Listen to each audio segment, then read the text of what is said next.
Hi, Dad. Oh, my son.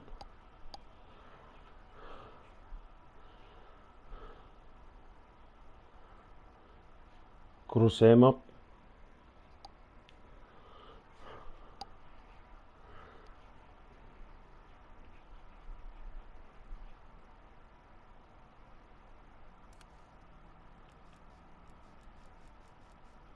I love you, Dad. Love you too, my son. Do you miss us?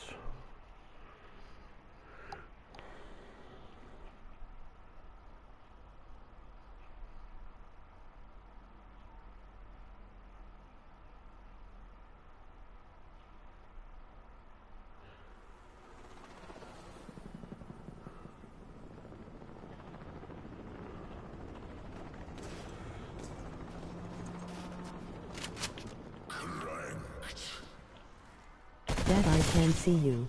I know.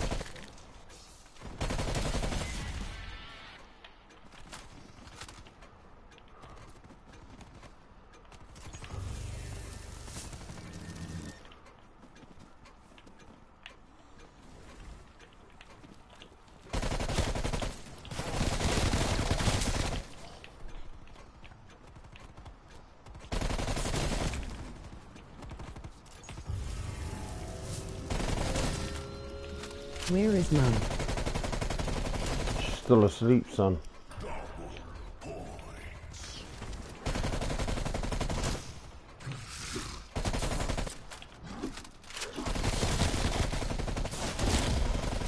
Zombie eliminated.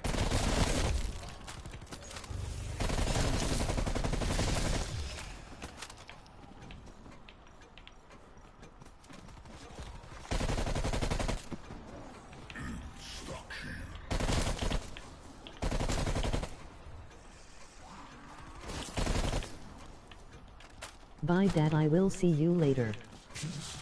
Cool it, son.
Oh,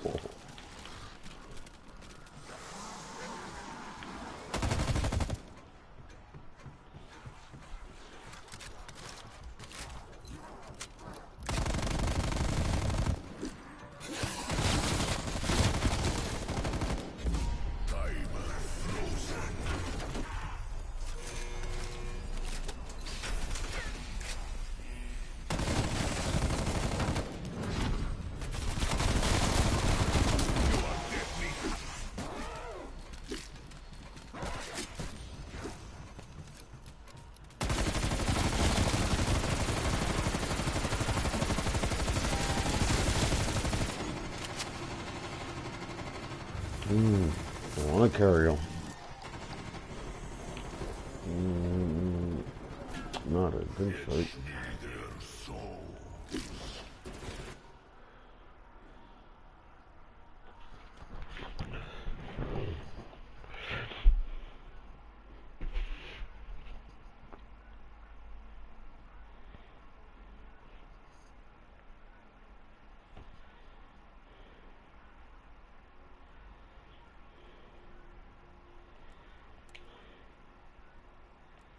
Raid. So.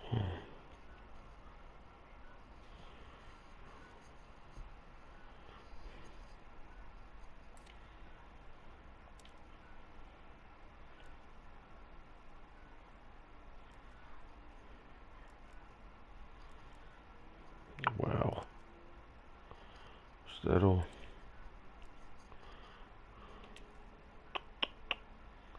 Cranked. Average.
got a green light, Strike Team. Happy hunting. This is where it started, Strike Team. Let's get some answers.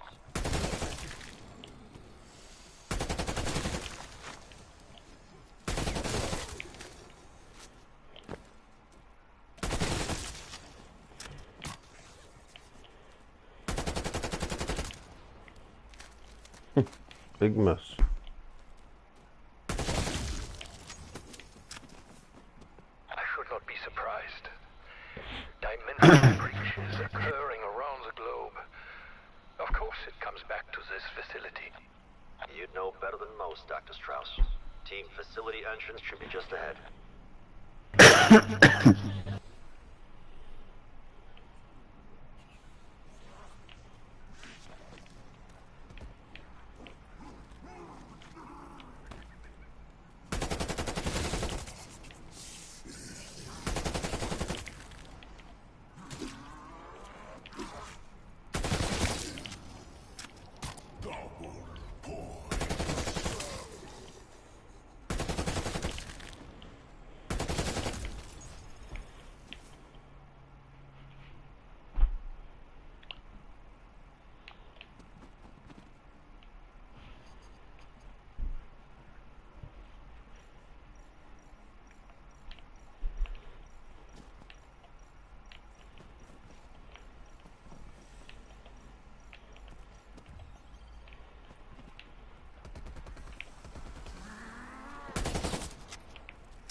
Smile on your face.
Yeah, understood.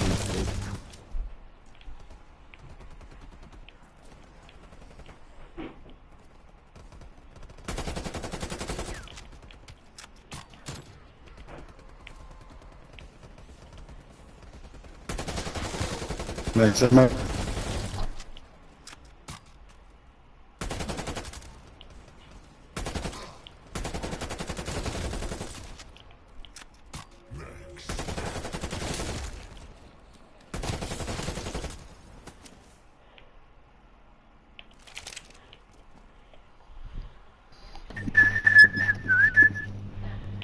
have a C4.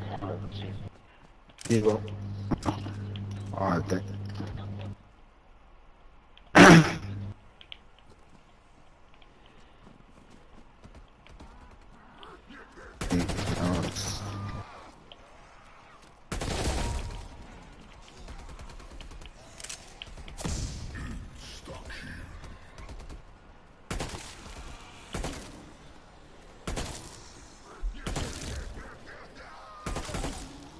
Bring either down.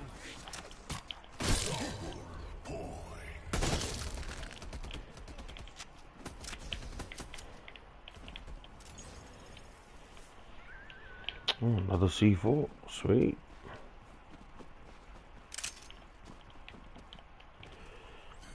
bro, what's your highest round? What's that, brother? What's your highest round? 101. 101, oh nice.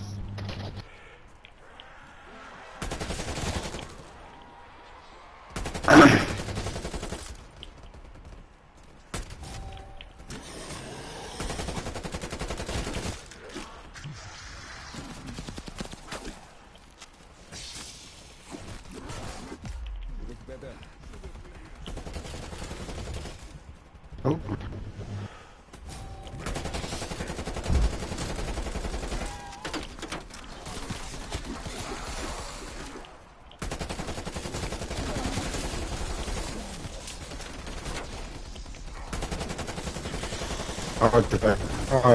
Really?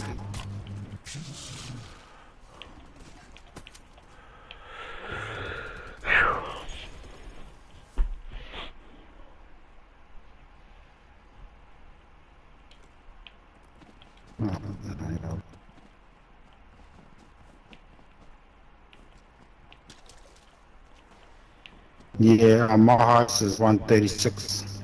Oh, cheer, bro. But I say, people say I'm lying. It doesn't show on the leaderboard. But I got it on YouTube. Oh, yeah, all good, bro. I don't Yeah. worry. I don't worry about what people say, bro. If you say you've done 136, I believe you. All good, brother. Me, I won't go above. I only did the 101 for that one Dark Ops challenge, bro. That's it. Oh, yeah. And then I won't go above 100 again.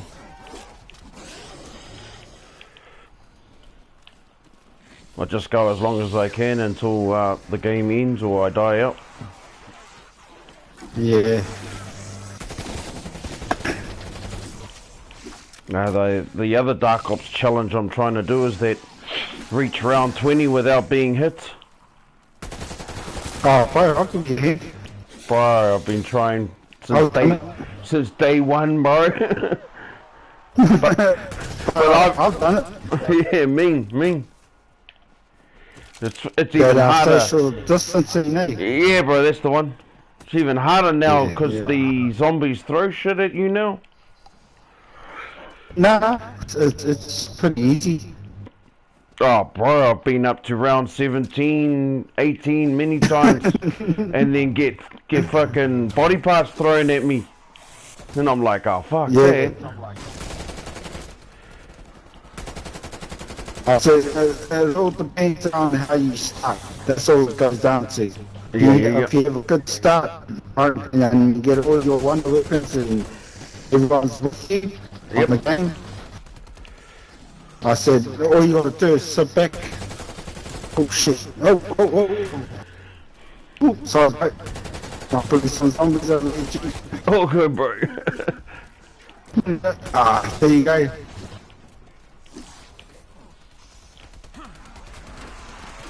Oh, don't want that. No, I need money, brother, I need money. Yeah, bro. I just need Give me bullets. those headshots. Too early to panic and grab a nuke, eh, bro? Oh, yeah, bro, that's what I hate when people see a nuke. Oh, yeah, let's kill him. I need that. I need a nuke. They start shitting their pants. Like it used to be a thing to get the nuke in, like, say, Black Ops 2 and 3. But come on. Yeah. Yeah, hard out. In Cold War, no need for it. Yeah. What we'll do this round, bro, we'll leave a zombie, eh? And we'll go over and start the trials. We'll Cool, see- Les. try to get out Wonder Weapon. Cool, Les, brother.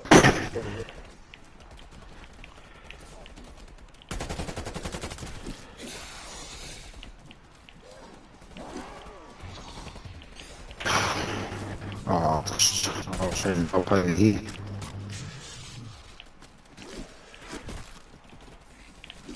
Ooh, salvage. Give me that too. Yeah, I've never been more happier in a game to pick up loot, eh, bro? Yeah, bro. Yeah, you need it. I said the faster you can make your gun legendary, the less The stress better. you gotta worry about Yeah. killing them. For sure. Fox eliminated. You don't have Nope. to hold the buttons and kill them. Normally Shots I and they're down. Normally I do trials up until I get an epic, and then I grab the Yeah, epic, yeah. because you know how sometimes you get it to legendary, and it doesn't give you a legendary weapon. It'll give you a a perk. Yeah, yeah. So I usually try and get it up to epic, and then I just take that gun. And save all my salvage for that. After I pick up the epic, Yeah.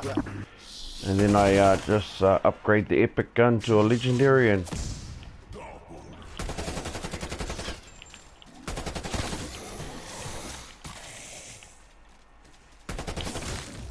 okay, here's the last one, bro. Sweet. Okay, let's try it. Yeah, bro.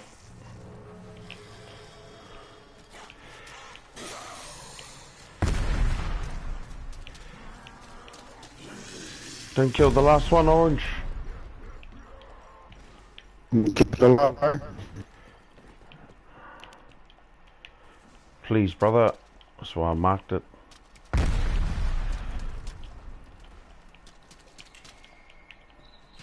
Welcome to Project N. Yeah, just don't turn the power on you. Normally Yeah, behave bro. like this.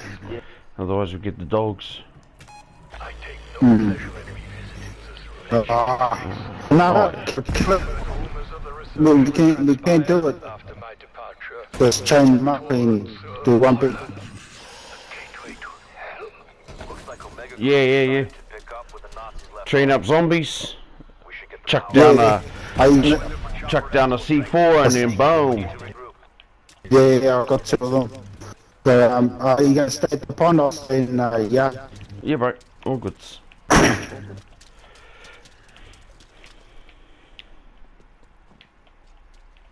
Yeah, add me, bro, and, I'll give you a hand to get this special distance. Oh, for sure, cuz. Will do. Because, I got a few other people I got it for. Mean. Yeah, my brothers, nephews and nieces. They're like, oh, where's Uncle jumping on? I was like, oh, I've been busy, so Yeah, well, I've just come back, I'll bro. always jump on. I've just Yeah. come back. I stay in Auckland, but I took the family to Kawerau on Christmas. We stayed there for a week, and then come back to Auckland, and then 5 days after that went back to Whakatane to stay with wifey's nan in Ruatu Oh, for a week. alright. My two sons are still down there, and I just left them to be with nan for a week or two. Oh, yeah. Oh, nothing wrong with that, bro. Yeah. Couple of weeks, couple of weeks off work, eh? You know, works hard when you're playing COD. Oh, it is, bro. But, sorry, bro. Be honest, I don't work. Oh, yeah. Due to my sickness, but I'm trying to get back to work again, so. Oh, cause I'm a full-time COD player, bro. That's my job. Oh, man. Full-time, cuzzy. Yeah. Stinking about. Start out try. Stink thing about this job, though, bro. There's no pay rise, eh? No. No pay rises for. Unless you become better and better on it, then Yeah. why keep?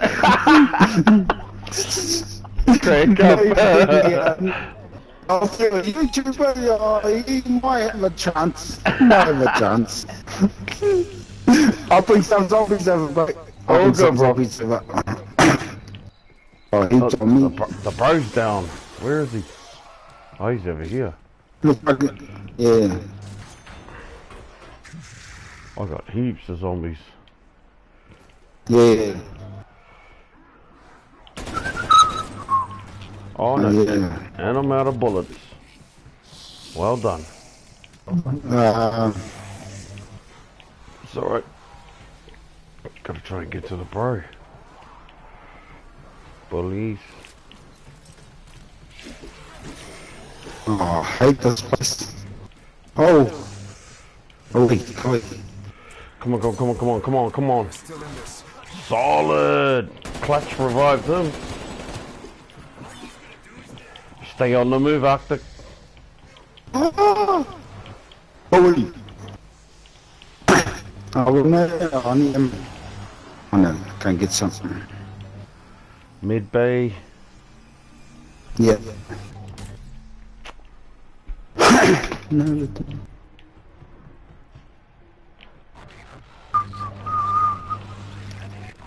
Oh.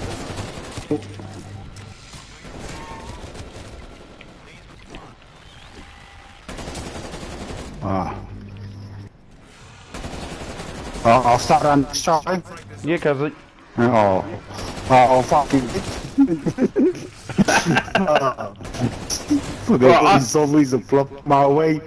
bro, I never got one reward out of both of those trolls, bro.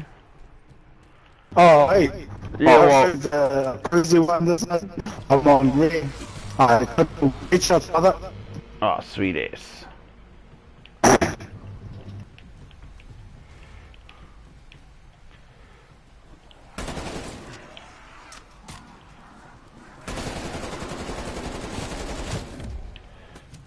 Oh, I'm just in the crest up. Nice, come on. I love those headshots, man. Gotta love them.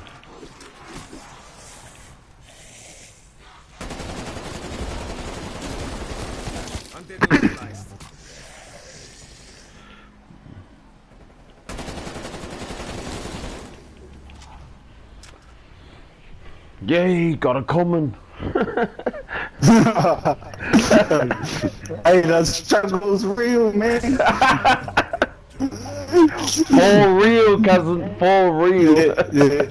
It's okay if you go back to the old, to the whenua, bro, and then Nan says, oh, take all that meat, Uncle just killed the beast. Oh, too much meat. Hey. No, that's not what. That's old school, bro. That's old school for you. Bro, that was us in, Nothing wrong with that. that was us on Christmas, bro. The old uncle fucking killed one of his fucking cows, and then me and the cousins, we were doing the hanging. Fuck it, and I don't know anything about cutting meat from the carcass, bro. I know nothing on. Like I used to work in a meat factories, but I was only in the what they called the green room, and the green room was just the stomach and the offal. So fucking I don't know how to bone and shit, eh, bro? But my try to leave a dog alive, eh? yeah, cuz. But I was able to cut the fucking the hangi meat off the carcass, bro. That was cool. Yeah. But I pretty much pretty much left the boning to the cuzzy, because I don't want to ruin the cuts of the meat, eh, bro? Yeah. Don't want to go hacking at the old steaks, bro. You want them to come out looking like ribeyes. So I sort of left that. You know, if you don't know it, eh, cuz, don't touch it. That's what they say. Yeah. If you don't know it, don't touch it. It's like some gamers, eh? You know, some gamers we come across on COD, eh? It's like if you don't know the game, don't touch it.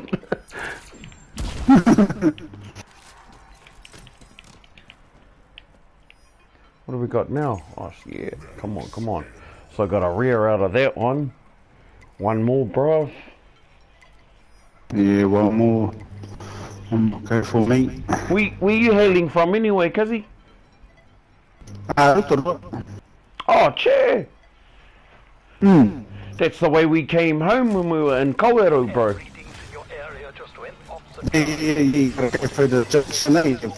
Bro, yeah. Oh, well, nah, it's faster coming through Hamilton, bro. So we Oh, eh?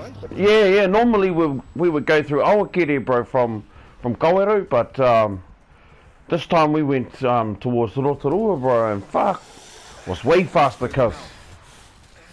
Heaps hey. faster. Yeah. And I had a full, I had a full van. Oh, hey. Oh. Smoked everyone, bro.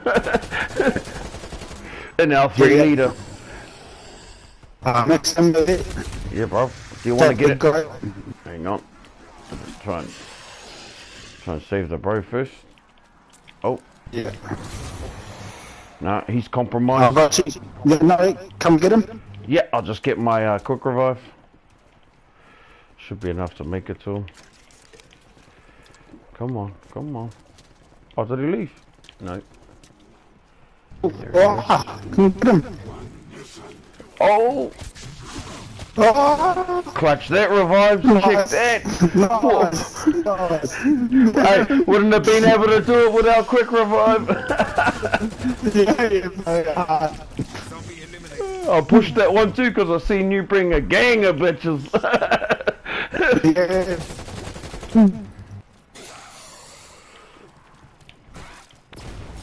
Yeah, I better get it to you. I'll finish this bit out. Yeah, bro. Get him out of the way. I'll go one zombie on me. Okay. Oh, lucky. Dirk.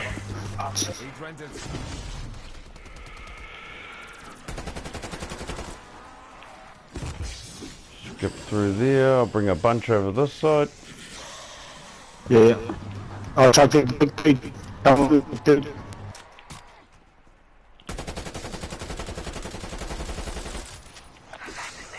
Actually, I should go and bloody pack my gun. I'm trying to save my money so that when I get that epic, I can pack that straight Yeah. away.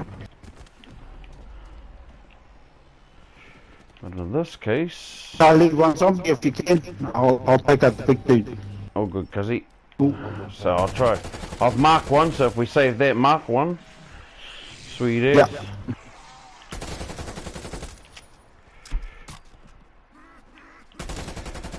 Only like three or four on the side. It's alright.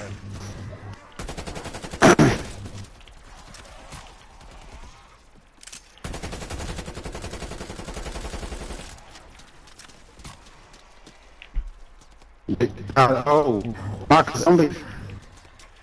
Nice. Leave that Mark Zombie alone, bro. Fascinating. The entity, it splits in two and Oh, leave that one. its existence. I'll take the zombie away. Come with me. Oh.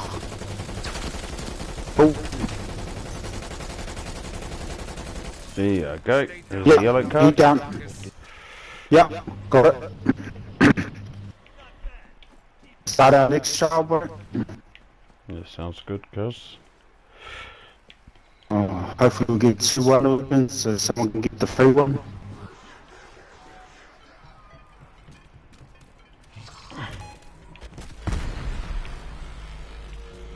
Yeah, okay. Better pack the punch my gun in. See, that's what I was thinking, eh? Normally I'd save the money, Yeah. but I better pack my gun. Yeah. As long as you don't use your salvage, bro, it's not too bad. Yeah, my salvage do is that. okay. Plenty I salvage. just got a free arm. Nice.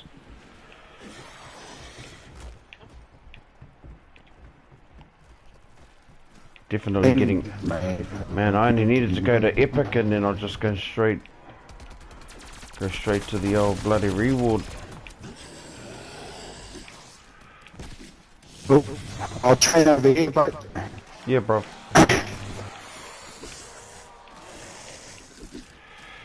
Bring these ones back over here.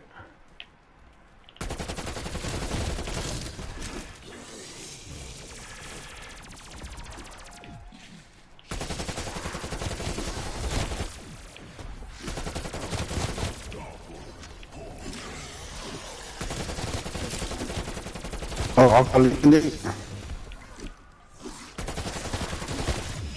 Epic's on choice. I'll jump. I'm gonna go get my gun, bro. Oh, I wish I could. Oh, so I had a plane. I had a plane. yeah. Don't you want a legendary one? Because you'll get the wonder weapon. No, I've noticed most times I just get the I get the, what do you call it? I don't normally carry the wonder weapon or the ray gun, bro. Not normally. Yeah. But I notice most of the time when I get that legendary reward, I always get the perk, bro. So I just go for the epic, smash that gun for a few rounds, and then collect salvage to upgrade it to legendary. Oh, right.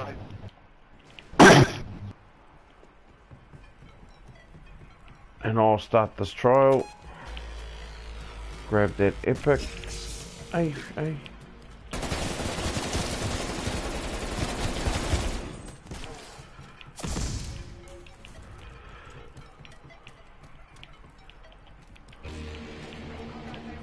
Okay, kills while crouched. Sounds like a plan. Oh, so fucking bottle my perks now started to get a perk. Yeah, I need to get my quick revive back. It's funny how this Cold War has changed what the crutch perks are now, eh? Like it used to be, you know, 9 times out of 10 it was always grab Juggernog, but you know, in this one I tend to always grab quick revive because 1, you're regenerating faster, 2, 50% less to revive someone. Yeah. That's the main reason, bro. Because you know, if you notice even when you do your perks in it, and say for example, you got jug, speed, and deadshot. Yep. Then the rest of your perks. Yeah. Then you notice when you go down, you still get quick revive. Yep. They get rid of the last 3, but they'll leave revive in the first 2 of the perks you got first. Yeah. So how I play is I get dug or revive, then speed last. Always speed last well, thing. It doesn't really matter. Not really. Yeah, it doesn't really matter. Depends what gun you're rolling with. Yeah, that makes sense. So like, you know, how you need a shotgun there, you want them to reload fast, so you have to get that first, so you can pump and blow away all these zombies and reload faster. Now, if you put out training, I was in the new round. Definitely got us a new trial. Bedroom. Bedroom? Alright. I don't have enough of my last pick. See what happens. Oh yeah, I got it. I got the one weapon. Nice. Grab my quick revive again. Go to a box spot. Nice. What you gonna give me? Oh,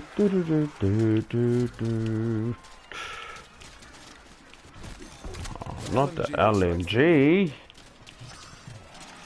Come on, give us a legendary weapon. Fluke it. Ooh. And claim this SMG.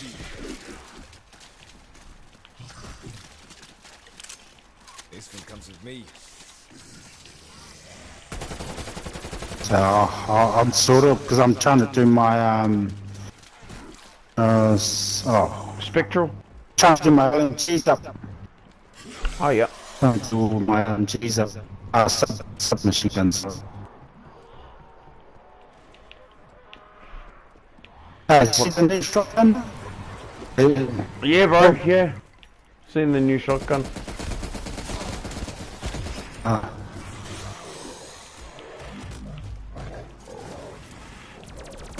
Looks like the War Machine, eh? Yeah, looks like an LMG as well. Looks like the Tommy gun. The shotgun version. Yeah, they had one in Black Ops 4. Yeah. Similar to that one, not the same. Yeah, I wasn't a fan of that. Eh? Yeah, not many were, bro. Not many were a fan of that one. Yeah. I said I could play it, I could buy it, but Yeah. I was like, It's funny, I bro, don't know, because I think- a lot of what's in Cold War comes from that, bro. yeah. A lot of Cold War, a lot of the trials. That's from Black Ops 4. Yeah. What else? The legendary epic system, bro. That's from Black Ops 4. Yeah. What else? There was something else. Oh, the no need to reload before you get max ammo. You know that was the only thing. Yeah. So that was the only thing about Black Ops 4, bro. Was the new perks that they brought in. That perk system wasn't. How do you say it? It wasn't bad, but it wasn't great. You know what I mean? Yeah. I mean, Yeah. a lot of people missed Juggernog, bro, but you didn't actually need Juggernog because what they did was they sort of made Juggernog automatic. So your health was already at that level it would be if you had to buy Juggernog. Was already there. And not many realized that because that was a crutch perk. That's what I was talking about, crutch perks. That's why they brought it back again, because they lost quite a few gamers to Black Ops 4 because of that. Yeah. And then, but there were some other good things about it. But yeah, the good didn't outweigh the bad.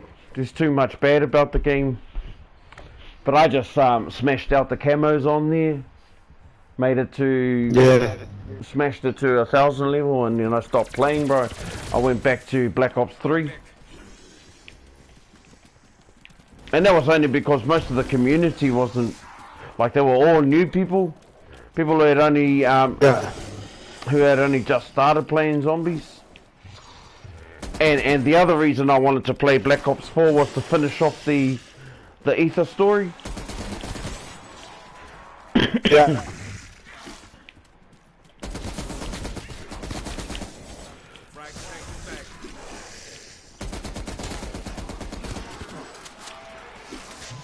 One thing I do like about Black Ops 4 though, bro, was the Blackout, the new multiplayer system.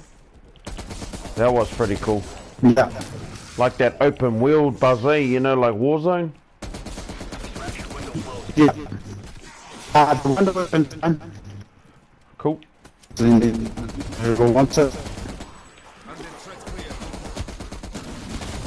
There's this one game I got into. I got into a game a couple of weeks ago, bro. Might have been 3.5 weeks ago. Fucking, I kept smashing the box because I was doing a challenge where you had to move the box 6 or 7 times, and in one game, bro. And then I just kept pulling ray guns, bro. I pulled 4 of them in the game actually, one after the other, bro. It was busy as. So the first one I said, How that works, hey? well, I was playing with a full squad and I was like, oh, fuck, I got a ray gun here, I don't want to use it, but here you can come and get it. So I left it on the ground, marked it. Then I went to hit the box again, another ray gun, bro. Straight away. What? And then I gave that one to another player. Said the same thing, fuck, I just got another ray gun from the box. Someone come get this one. Hit the box again, bro. Another ray gun. Couldn't fucking believe it, bro. Oh. And the countless times I've played and tried to hit for the ray gun in the early, like in the launch days, bro. Yeah. Got it as because my hit rate wasn't getting the ray gun at all. and then hello, come and play this one game, and I get 3 in a row, bro. And then I think no, I did. I managed to move the box to a new location. When I went to that new location, I hit the box again, bro, and another ray gun. Fucking buzzed me out. I was like, what the fuck is that? 4 ray guns in one game, and literally minutes apart, bro. It's not like I was hitting the box constantly and going through a whole heap of weapons before I got another ray gun. It was 4 ray guns in a row. That's mean. Considering you hear about... Even I noticed, even when I jammed, it's like... But it's always in a certain spot. It's not always in the same spot. That's right, bro. And you time I used to smash the ray gun, the box, in the certain areas, say for example, we'll say building, Nick Tyson, or where the bedroom is, or by the bedroom or living room. Oh, it's downstairs anyway, bottom level, eh? Yeah. But there, I noticed a few times I've probably gotten it twice, not long after each other. Probably a few other guns and hit the ray gun again. There must be some sort of system where it, it triggers it, bro. Must be a system. Can't be just all randomized, eh, bro? Yeah. And then like one game we had, bro. Me and my brother Sean. Yeah. Sean, him and his brother jammed, bro, from Aussie. Yeah. And I jammed with them quite a bit. And we had one game that I think 2 of us had one weapon in the ray gun because it was doing it straight upstairs in the penthouse. Yeah. Yeah, and then smashing that hard out. Then, but he didn't get a ray gun until about round 72. Yeah, see, and that's the thing, He bro. was smashing it out like nothing. There has to be some sort of way we're triggering it, so that your possibility of getting smashing for a fucking ray gun or a wonder weapon from the box has a higher chance. Yeah. And your bro must have just gone through that whole game without doing a certain thing, bro. Might have been a certain thing that he wasn't doing. Yeah. And then come round 72, he may have done it. May have, like say, maybe you've got to throw a couple of grenades or a couple of equipment before it will trigger it. Of course, everybody still guarantees that it's all random as. But I haven't heard anything from Twitter about Treyarch saying that it's random, bro. I don't think it's random. I think there's a bit of a pattern you have to stumble across, so that it guarantees you a. You know how there was that glitch you can get multiple of the same gun? Yeah. Out of the box? Yep. No, so it didn't last long. Then there was another one where you can actually do the same off the wall. Yep. You seen that one? Yep. And I was like, what? My son was showing me that one and I was like, holy heck. Bro, and it's funny, you say that because they stick it's Treyarch that sticks these patches in, these glitches in here, eh, bro? Because when they're developing the game, surely they're testing the game while they're developing it, and they don't want to go right back to the start, start a new game. So they fucking find these, or they place certain glitches in there so that they can just sit there and then work on things and then test out what they've changed or what they've added, and then jump back in their glitch.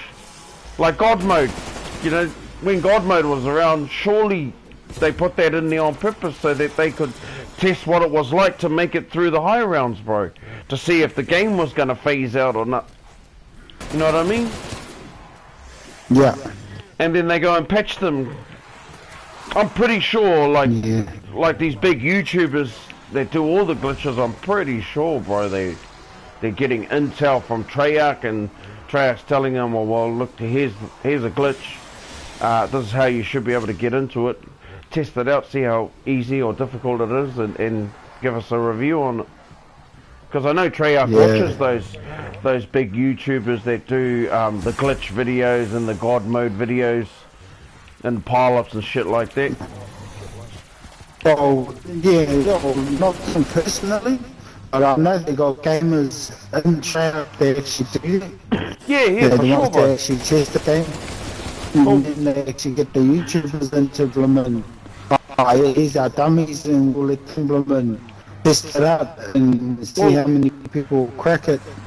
Well, Taku Wahine's cousin, bro, many years ago, he used to be a game tester, bro.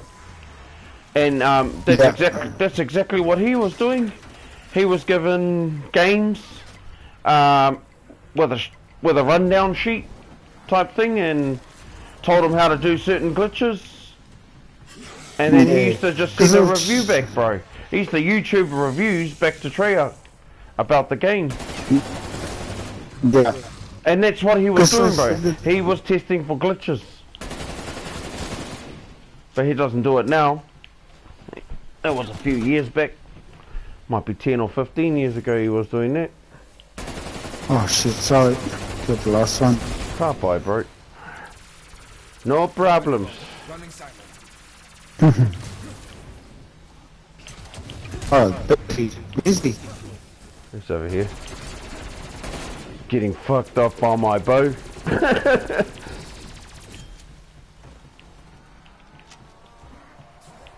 Okele.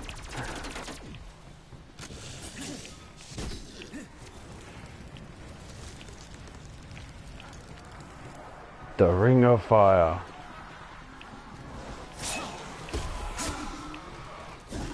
Yes, I was part of that first lot of gamers when Cold War came out that were doing the Penthouse strategy with the ray gun, the Wonder Weapon, and the Ring of Fire, bro.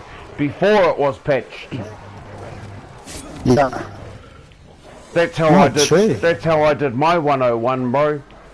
And that, bro, you can sort of use it now, but it's not as easy as what it was back then. Not since they nerfed the ray gun. Nah, it's got nothing to do with that, bro. Like I can stay out there with LMGs, bro, easy. And I wonder with them. You just gotta make sure it's fully maxed out and you get the right attachments that you need on it. For sure. Oh, Penthouse. But it's like, Just talking about you that. gotta have a good team and know what they're doing. That was a solo It's game. like, My 101 was a solo game, cause oh, yeah, bro. Nice. Because in a group game it takes too long, cause like if you get a full, if you have a squad. oh yeah, So if there's three of you, that's 3 I know. times the zombies per round, bro. yeah. But It's now, not bad. I think the only downfall with that though, bro, is that it takes too long for everyone to get the weapons they need. Cause, like we'll have like 3 or 2. We'll try to with three people. I made up 120 something yeah, bro. with 3 people, and I think 2. I haven't done anything with 2 or 1 or by a solo. Playing with 4, I have around 100 about 6 or 7 times. Yeah, me. So I said, but and that's what got me to the level that I'm at now. But Yeah, I bro. said, it's so boring that the only thing that really pisses me off with this game is people getting lagged out or people lagging. I'm trying to find a way because I'm jamming on a PS5. Oh, And, yeah. It's pretty. Trying to find out how, I don't know if it's the net sub that I had to open up, and that's hard to do it on its own. Are you using Wi-Fi? Nah, link cable. So with the PS5, yeah, you should be using LAN cable. But I always use it. I don't use Wi-Fi. I think because the PS5 is new to the system, like the servers, pretty sure it still needs some tweaking. So I haven't got my PS5 yet, bro. I was gonna get it. Normally I would get a first generation console, but I thought to myself the last time I bought a first generation console, I had to get a new one, bro. Real early. Yeah. Because they were fucked. And I noticed from previous I years got the disc one. of the PS. Yeah, I'm getting the disc one too, bro. Why not? I mean, it's cheaper, but you're getting the best of both worlds, bro. You can get the disc and the digital in one. That's why I don't understand why the disc one is cheaper compared to the digital one, bro. Because the disc one, it's still digital. You can still download the digital games there. Yeah. And I don't understand. That's what confused me too, because I think the only thing they did with it is because of you can put PS4 games in it as well. Well, that's what I mean. Hello. That's why it's probably so much.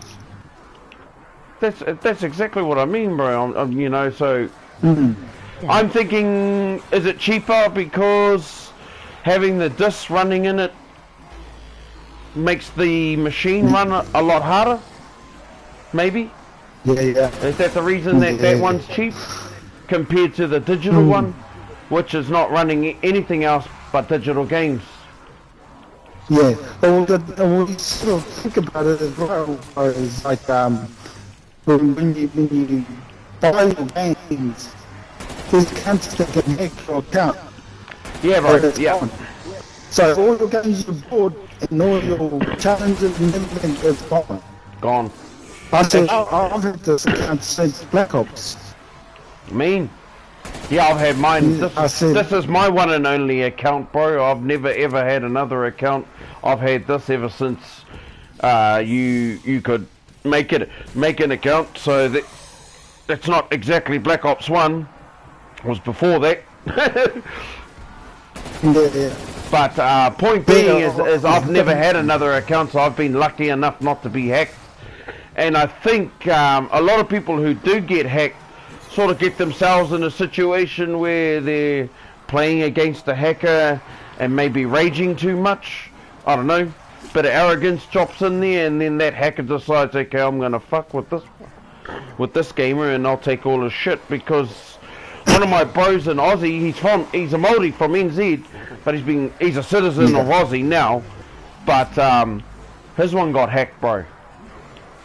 And they did something to his shit, bro. But he was able to get his account back, bro.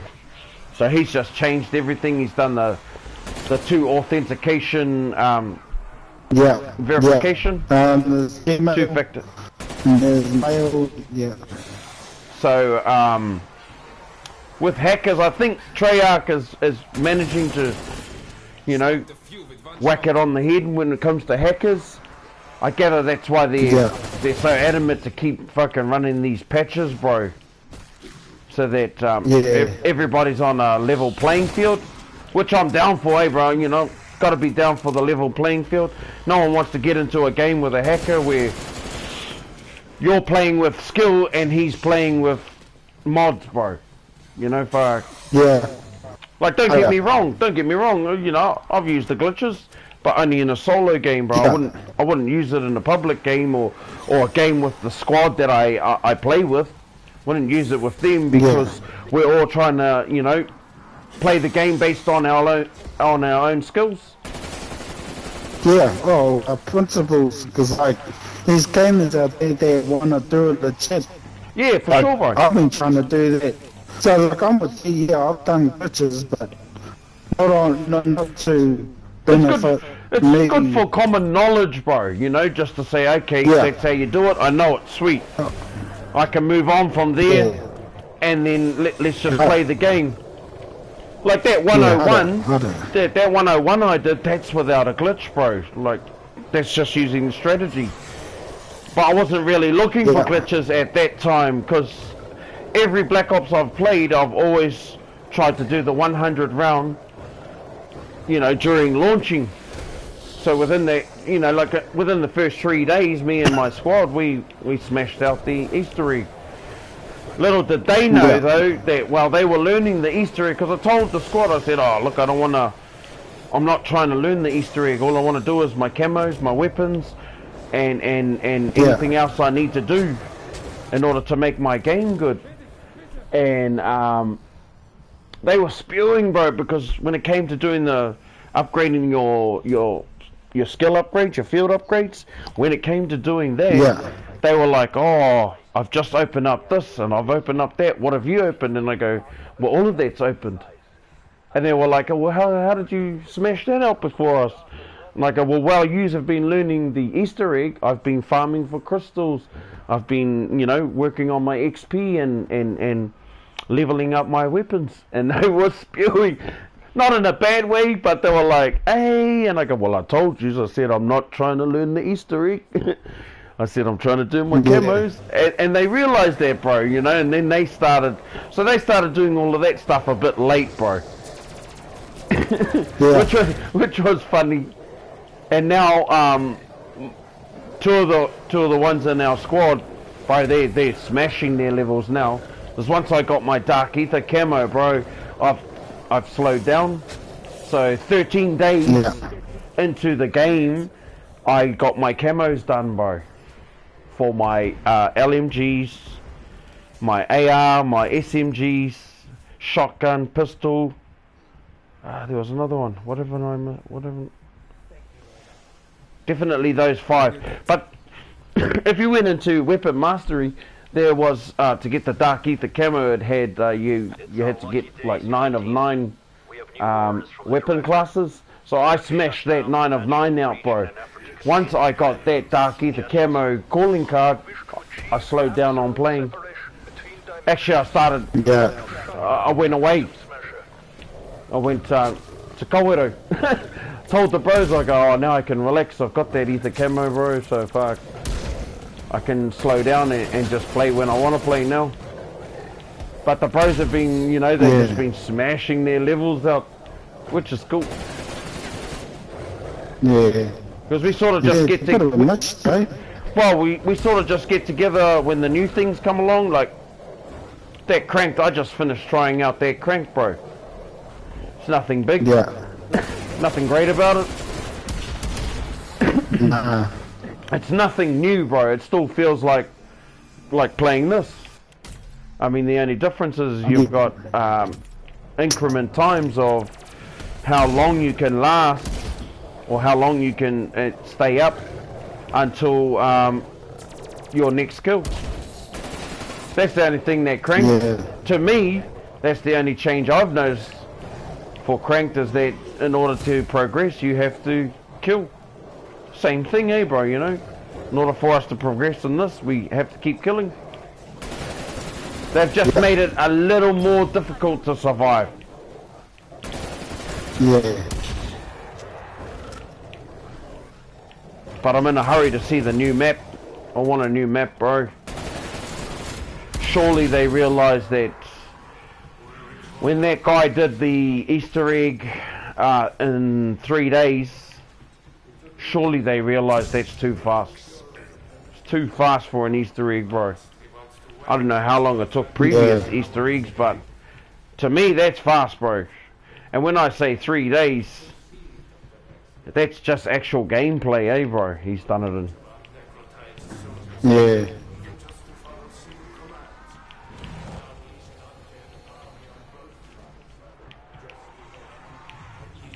But definitely in a hurry to see Transit. Hey. Well, I've never played Transit, eh, bro? So I've had a bit of a tutu on Black Ops 1. Pretty much I wasn't sold for COD Zombies until Black Ops 3, bro. So we're talking 2015. 2015 it came out, but I didn't start playing till something like 2000, bro. And that was just because of the storyline of Shadows of Evil. Once I fucking started playing that one, bro, I was like, fuck, this is mean. Whereas Taku Wahine's cousins, bro, they were the ones that I first played Black Ops with. Black Ops 1, Yeah. I didn't like it at all, bro. I couldn't survive. I couldn't get the feel for the game. And at the same time, you know, I'm sort of building a relationship with their cousin, and they were like, "Oh, come jam with us," and I'm like, "Nah, bro. One, I can't really get into the game, and two, if I spend time with you, well, how the fuck am I gonna win your cousin over?" And then they were like, "Ah, there's plenty of girls out there. I don't want those girls, bro. I want your cousin." So I sort of I pretty much just told them, nah. This is pretty much as blunt as I can be, bro. I pretty much just said, "Are you fellas gonna suck on my knob?" And then, you know, they just looked at me, bro, and I go, "Exactly, so I'm gonna go chill with your cousin." And, bro, 15, 16, 17 years later, we've got 7 kids, bro, and we're still together, bro. So, you know, Nice. Yeah, that's awesome, bro. compromise the learning of Black Ops 1, and those sort of things. Yeah. And Hey, now, compliments. Yeah, bro. Compliments. but we're all still playing now. How old's your oldest? My oldest, she is 15, bro. 15. Oh, nice. Yeah, all our, like, bro, because we're a bit of bunnies, eh, bro? Like, I'm 42, cuz. and and we bunnies, bro. And so we had our first 3, like one after the other, pretty much, bro. One every year. So that was my girl. Oof. She's my oldest. You got an eye in your house. Oh, cuz, bro, what's even funnier is that I had 2 in the same year, and they're not twins. Oh. So one was born at the start of the year, the other one was born 9 months later. Oh, hungry guy Nice. hungry guy couldn't even Hey. wait a couple of weeks after she come out of hospital. No. India. India. Hey. Another one's going back in there. But bro, but it's not all my fault. I mean, she wanted it too, eh, cuz? Yeah. But yeah. So I No, came. because I got a brother that I used to work with, Yeah. and he pretty much had like six kids in a row, probably not far apart. Yeah, bro. And they were saying, "No, I was straight in there." But once their baby was like, "Oh, what? You're back in there again, brother." I was like, "Oh my gosh." Oh, well, hey, it is what it is. When you think about it now, and what Taku Wahine has to go through in order to have these Yeah. babies, eh, bro? And then you think to yourself, "Oh, well, maybe I could have made a better decision." You know, there's no regrets. You know, love all our kids. They can be, bro. My boys can be. You know, they can send me over the top, but you know, at the end of the day, boys are boys. I used to be a little boy. I know what it's like. It's quite funny though, bro. Life's an experience, that's for sure. Oh, hard. Too close. And the kids are pissing teas. Oh, keeps the grandparents happy though, eh, bro? You know, on both sides. Oh, yeah. Oh. I I love wish this. I wish I had my mums here though. Oh, Both of them on both sides. And my sister lost our mother. I 2 hours of cervical cancer. Oh, bro, and they're just doing a campaign at the moment on that, New Zealanders, for the HPV, eh, bro? Yeah, bro. Still in the same place, cuz I just sort of trained. I sort of trained downstairs. Arctic was trying to help me out.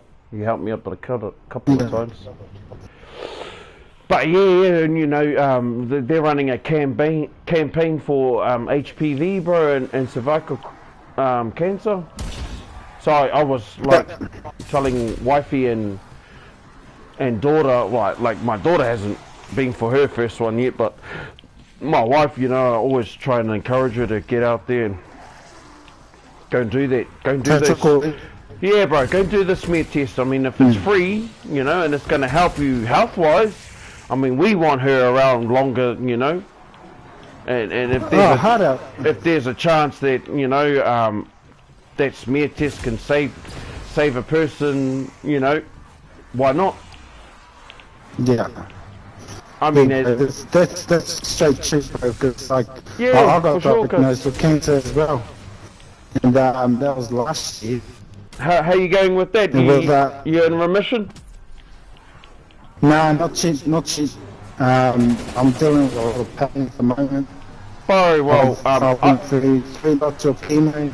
I don't know your personal your personal views on medication, but my dad, he before he passed on, which was last year, bro, just before lockdown, he died. He'd been fighting cancer 7 years, bro, something like that. Yeah, I'll go to cancer.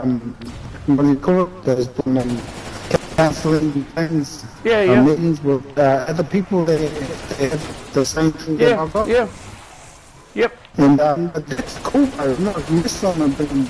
Oh, it just shows you something is, bro. shows you you're not in a boat on your own, eh, bro? Like there's other people out there who feel exactly the same way, and even if they there's people like myself, bro. Like I haven't got it, but I still feel for the brothers and sisters out there going through that stuff, eh, bro? Because I've had family members go through it, and seeing a lot of them go through the pain that they went through. Considering what kind of medication we have today, bro, and what kind of services are out there, they never had that. They didn't have people that they could go to. They didn't have support groups that they could meet up with and sort of express how they're feeling. Whereas today, a lot of stuff has changed, bro. So I'm all about fucking supporting. But most of us to Whakamā as well. Yeah, for sure. Our people are really stubborn. Like our women, they would just go and get themselves checked. Bro, in regards to being whakamā, bro, that's me. I'm one of those, not only am I whakamā, I've got a bit of fucking fear in me too, bro, because I haven't been for a doctor's fucking checkup in years, bro. You know us Māori, bro. We love our fatty foods. We love that shit. We love sugar. And boiled up. We leave all the fat on. Yummy. The more fat, bro. The more fat, the better. That's what we think. That's what we believe. Yeah. But I try to watch. I try to watch my. Exactly, bro. You're just trying to stock up for winter. Keep yourself warm. But you look at it like this. The generation before us. So they were hard workers, bro. Dad and them, and the uncles, granddads. They were hard as workers. That's our era too, bro. To be honest, I picked up my traits off my nan and Cool and my dad. Yeah, for sure. They were all workers. But I know what you mean. Yeah, I know what you mean, bro. It's just that they've put their bodies through a lot more struggle, bro, than we've had to. Stress. Yeah, bro. And the pain. I sort of get what they mean by, well, like when I was growing up, you kids are lucky, You kids are lucky. You didn't have to go through what we went through. I can't really say that to my kids. We can't really say that because our struggle wasn't as bad as the generation before us. Not only that, I mean, they were taught that cigarettes was a way of dealing with certain things. Stress, bro. Stress. Yeah. And then it wasn't until years later, then they're realizing, but it also causes this. So overuse of anything, overuse of anything or abuse of anything is not good for you. But they couldn't turn around and say too much water, they can't say, too much water is no good for you. If you think about it, you know what I mean? Come on. But you look at it like this, if someone was to say too much water is no good for you, well, they're right, bro, because if you have too much water, you could drown. But the point being is like, we're just taught a certain way, bro. And Is you it know, cooking? beer's another one, alcohol's another one, bro. Yeah. Like, don't get me wrong, when I was growing up, I loved the alcohol. Once I got older, Yeah. and as old as I am, I still have a beer, bro. When I get a box, that box is gonna last me 2 weeks, bro. At least, because I'm only having 2 or 3 bottles, unless I'm with the whānau and the kasis, and we're having a good time, bro. And then I'll push my limits. But in the back of my mind, I know, bro, the next day when I wake up, I'm gonna feel like shit because I put my body through that. And that's the difference between our generation and the last generation. See, like, you've been diagnosed, but subconsciously you've always known I have to eat a certain way, I've got to be a certain way, especially if you've got kids. You know, you're thinking about things differently, whereas that last generation, they were taught, go to work, make sure you've got a roof over your head, make sure the kids have food. There was nothing else to think about. There wasn't, let's go out for a run. A run for that last generation was a game of rugby, bro. You know what I mean? Whereas our generation, we're taught to live a certain way. Yeah. But you know, big ups to you for the stuff you're going through, though. Yeah, cuz. You know, and I love that shit, bro. Love the McDonald's. Gotta have it, bro. KFC, bro. That's the best. That's the best multi dish in the world. KFC. Yeah, bro. Can't get enough of that. But it's just the way we're taught, bro. You know, and anyways, with Dad, you know, when it came to his pain, bro, because I smoke weed, bro, and that's why I was going through the medication sort of definitions for you, which was, that's a fucking mean one for cancer pain, bro. You'll find that doctors actually do say, yeah, well, it does work. And the fact that New Zealand's going, legalizing marijuana, hopefully sometime this year, most of it is because of medicinal use for cancer patients, bro. And Dad wasn't he wasn't a fan of smoking, even though Dad pretty much introduced my mum to it and her family. You know, he was the big, what's his name? He was the Mr. Asia.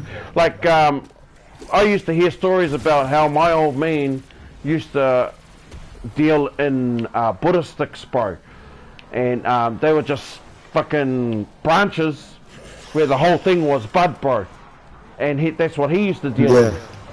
And he taught the family, well, he introduced it to a lot in the family, bro. And then years later, fuck, he was dead against it, bro. I mean, I remember one time I was 18 and I went to visit him. I was stoned as fuck, bro. Walked in the house and he was like, get the fuck out. And I go, hey, I just come to see you. And he goes, get the fuck out and fucking come over here, stoned. I was like, what the fuck? and at the time, you know, my mum and dad had been split for many years, bro. Like fucking tens of years, bro. They were split. And it sort of annoyed me when he said that. I was like, what the fuck? You haven't been, you know, and I was blood tears, bro. I was like, you haven't been in my life for blah, blah years, and you want to fucking come around and tell me what I can and can't do? And he was like, no, you can do what you like, but don't fucking come over here, Stone. And I was like, I turned around and I said to my dad, I said, you're the fucking one that taught everybody how to do this. And then he goes, yeah, but I don't do it anymore. Bro, but that's just the way the old man was, though, bro, you know. When he was passionate about something, he was 100% all the way. And where he was coming from was the kids, bro, you know. It was kids. He had so many grandchildren around him.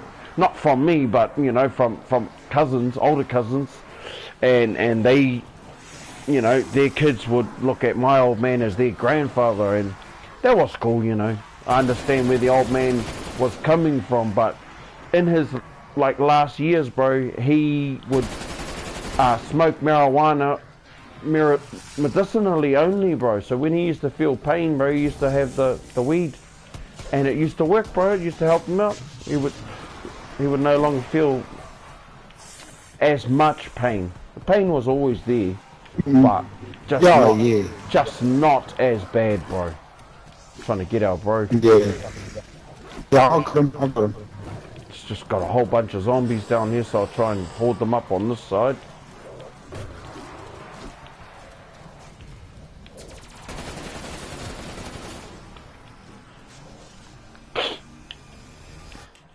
But I'm just happy to say I don't smoke as much weed as I used to, bro. It used to be ridiculous. Now it's pretty much, now if it's there, it's there. But I'm not gonna go, you know, looking for it. It's not like when I was young, I was like, bro, where's the sessions? Come on, baby. Where's the sessions? Waiting. Yeah, bro. Yeah, bro. Yeah. I think we all got our stories. Yeah, for in the sure. day, but I think it's how we deal with it now and how we're gonna. That's right, bro. That's exactly approach right. it. So that's how I sort of see life now. Since I've been through what I've been through. Well, you know, Yeah, I can actually sit there and say, oh yeah, I've done it. I've been through the worst. Now it's about my time to get myself out of it and get myself sorted. well, you know, Not just for me, but for my family as well. that's My the main family one, eh? pushes me. Yeah, that's it, bro. Yeah. They're the motivation. Yeah. Yeah, but they all know. And that's I said, something, like I said to that's my something kids, we I were said, taught yeah, from our last Jesus is the reason generation. why I'm still here. For sure. And I said, sure. don't never forget it. I said, oh, I don't feel like leaving here. No, 37 men, I said, that's cheaper for me. I've got a cousin that's got this, got the diagnosed probably, probably a year before I did. We Yeah. were the same age. But I was a hard worker, bro. No, Yeah, bro. I worked since I was 16. Still a hearty worker, just have to do things Yeah. differently. I Still see. a hearty worker, cousin. Yeah. Yeah. So I had to approach things differently. That's I can't go 100 like how I always, and now I've got to go like probably 20%. But the money's there though. Hey, the money's still there. Yeah. And Yeah. that's what So counts. Because you're still showing your kids, even in the lowest of lows, you can still Yeah. keep yourself up there, eh? Mightn't be as good as Yeah. it used to be, but it's still there. And that's what you Yeah. want to teach the kids. Don't give up, you know. Oh, never Some give up. sicknesses, they take over people's minds, bro, and you know, Yeah. not for the better, bro, not for the better. But if you have just one person out there who can have one obstacle in front of them, but work around it, bro, you're winning. Yeah. You're winning, cousin. You know. Yeah. Whereas a lot of people, they just choose to give up, you know, get told Just that the they've got easy this way and out. that, because it's the easy way out, bro. Of course, Yeah.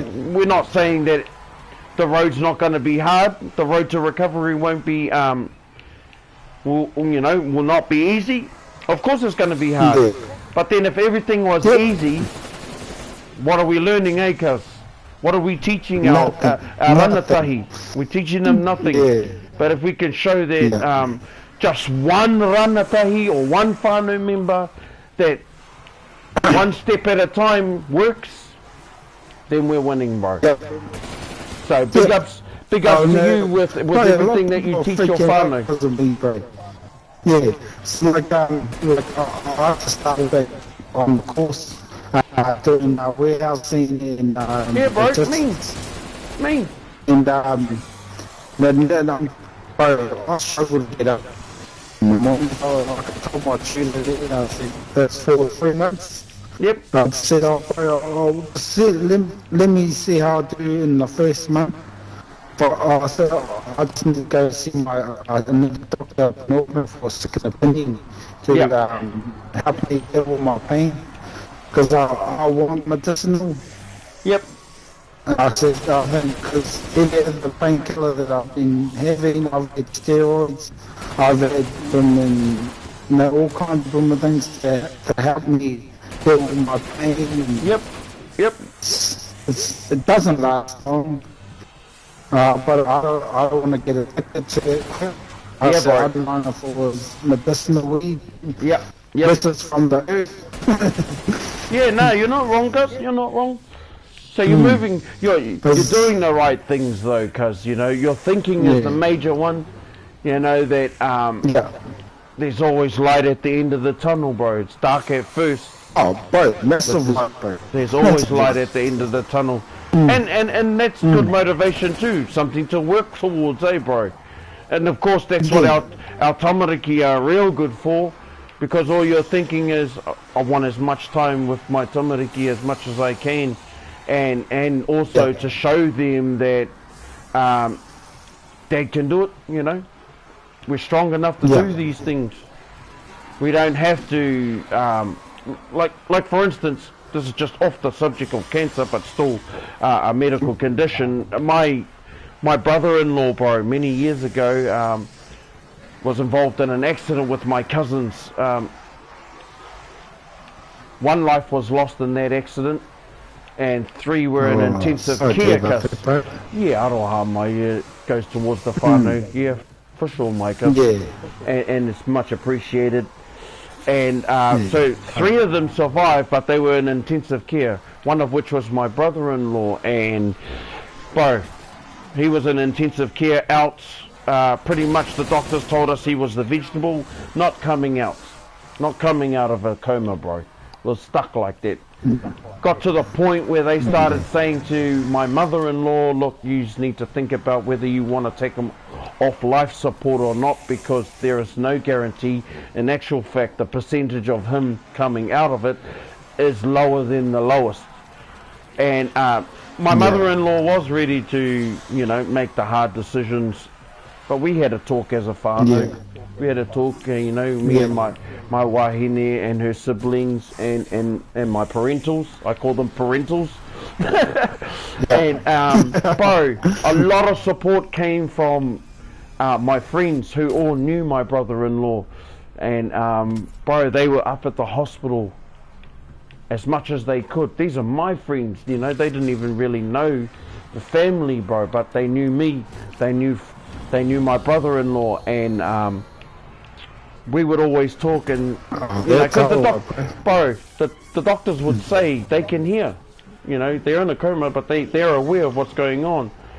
So, you know, having this talk with the family, especially with my wahine, bro, I just said to her, babe, we just need to keep going up there and letting him know we're here, we're waiting for him. So we pretty much went up there every single day, bro, and I would sit with him. I got a book going. I said to my wahine, we need to sort of have a book where everybody who comes to visit him can put some words in here, because if he does come out and he is aware, he can read the stuff. He mightn't be able to talk, but he can read that. And bro, just constantly in his ear. We're in intensive care, so you know, intensive care, it's like one person in, one out sort of thing. And that's all we were doing, bro. The family was just going up there, having one-on-one sessions with him. Within 2 months, bro, he was like, I think it was 4 weeks, he was awake. Within 2 months, he had movement and he could get out of bed. He was now out of intensive care, and now we're on the road to recovery. He now has a wahine who loves him. He's got 3 kids. He's also taken on he's also taken on 2 other tamariki from the whānau, whāngai tamariki, and bro, he's doing well, bro. No vegetable, bro. But what I'm trying to get at is the positive support that was reinforced over and over again, and the power it has, bro. Aroha, like you said. Mana, aroha. Aroha, and just knowing, bro, that you're not on your own, bro. You know, a lot of people, like our homeless out there, our real homeless, and you know, the real homeless. I'm not talking about the ones that act homeless because they want to get them their next six-pack of Cody's, but the real homeless who actually next fix. yeah, bro, their next fix. You know those ones, bro. You know the fake ones, bro, because they look dirty. They look dirty, but then you look at their shoes and then, well, fucking hell. Those are better than my fucking Jandals. Yeah. I'm fucking wearing Jandals. I'm wearing Jandals. Can't tell me somebody gave those to you because you wanted to keep your feet warm. But you know, the real homeless, you know, how low they can be, bro. And you know, it's sad, bro, here in New Zealand that Māoris are homeless, bro. You know, one of my cousins, she was up in Otara, bro, and pretty much begging for money. She had a family, her and her partner, and I loved them to death, bro. But I couldn't stand seeing her there, and I was like, cousin, you don't have to be here. You've got a home. She was like, no, cuz I haven't. I go, you have got a home, cousin. You've got heaps of fams. You can come to my house all day, any day. We can go right now. And she was like, nah, cuz I'm alright, and you know, we just doing us. And I was like, cousin, even if you two whakamara come with me, we got a marae always open. What are you talking about? You shouldn't be sitting here. Well, you know, and it sort of hurt me to see her there. You know, I'm at the flea market and Otara, and people are walking past, and not everybody, but you get these ones that are giving the look, bro, and the look, bro, you know, and not understanding the situation. Maybe their nose is too far up their ass. But the point is that not everyone is talking shit, you know, about their living situation, and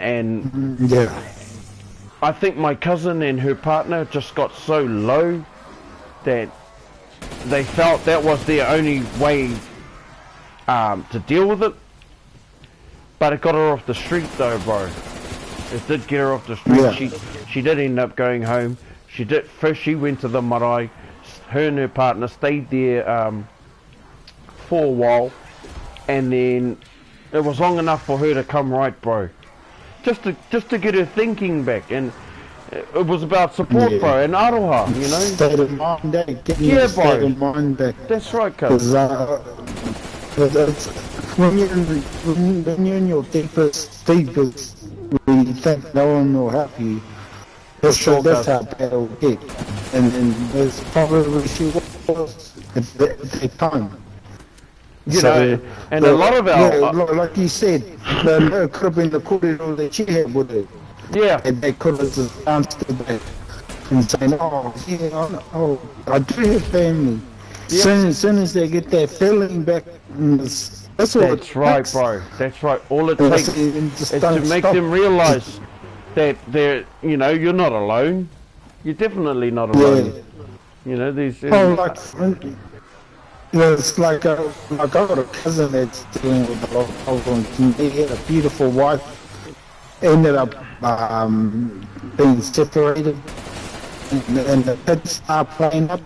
Yeah. And he stays up in Hamilton, my cousin, and most of his family is here in Wilkesboro. Yep. And I found out that he was staying with his friends and his mates, and his daughters staying with her friends. Yeah. I know my cousin's using. Yep. I think he's in denial. I'm straight up. I said, cuz, we'll not be smoking that shit up. Yep. I said, so I'll take your kids off you. And that's another thing too, bro. You know, that's another thing with the crack scene.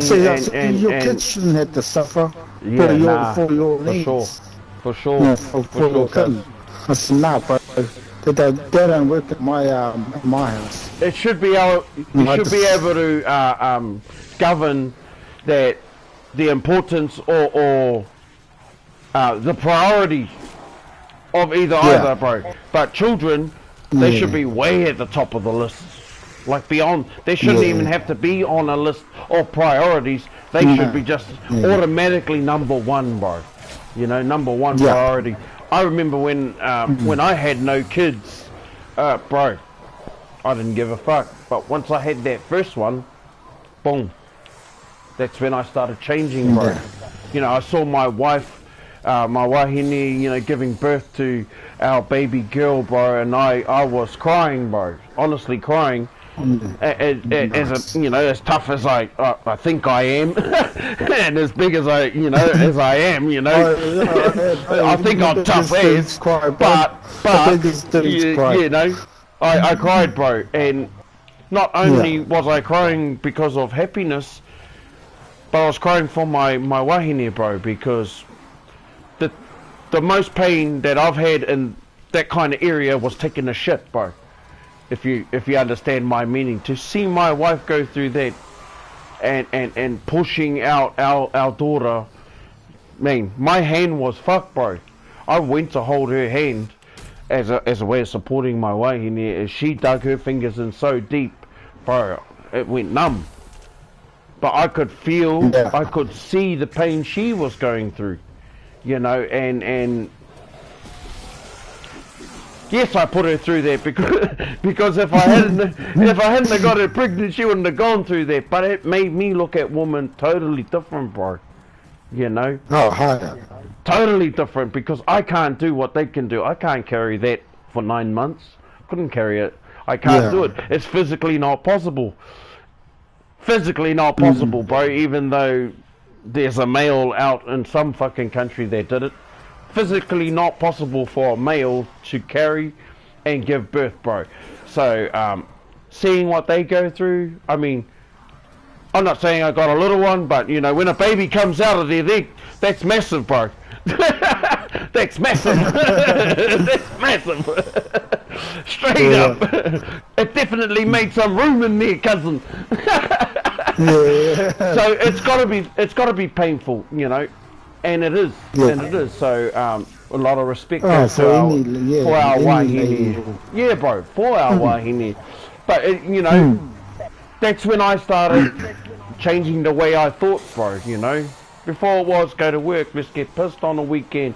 Let's let's have fun in the sack type thing. It's quickly changed, bro. It was like, well, now we've got a life to worry about now. Before we weren't even worried about our own lives, but when a new life comes in, a pepe, that's when you start realizing. So work came into it. Okay, I've got to work now. I've got to do as much working as I can to provide for my tamariki, and that was just one, bro. But you know, wifey told me, she goes, I want 10 of your children. I go, cut it out. And she's like, no, I want 10 of them. I was going, no, don't say that. I said, but I want my hand. And I just said, don't say that, because that will happen. You want my ticket? I want my hand. Jeez.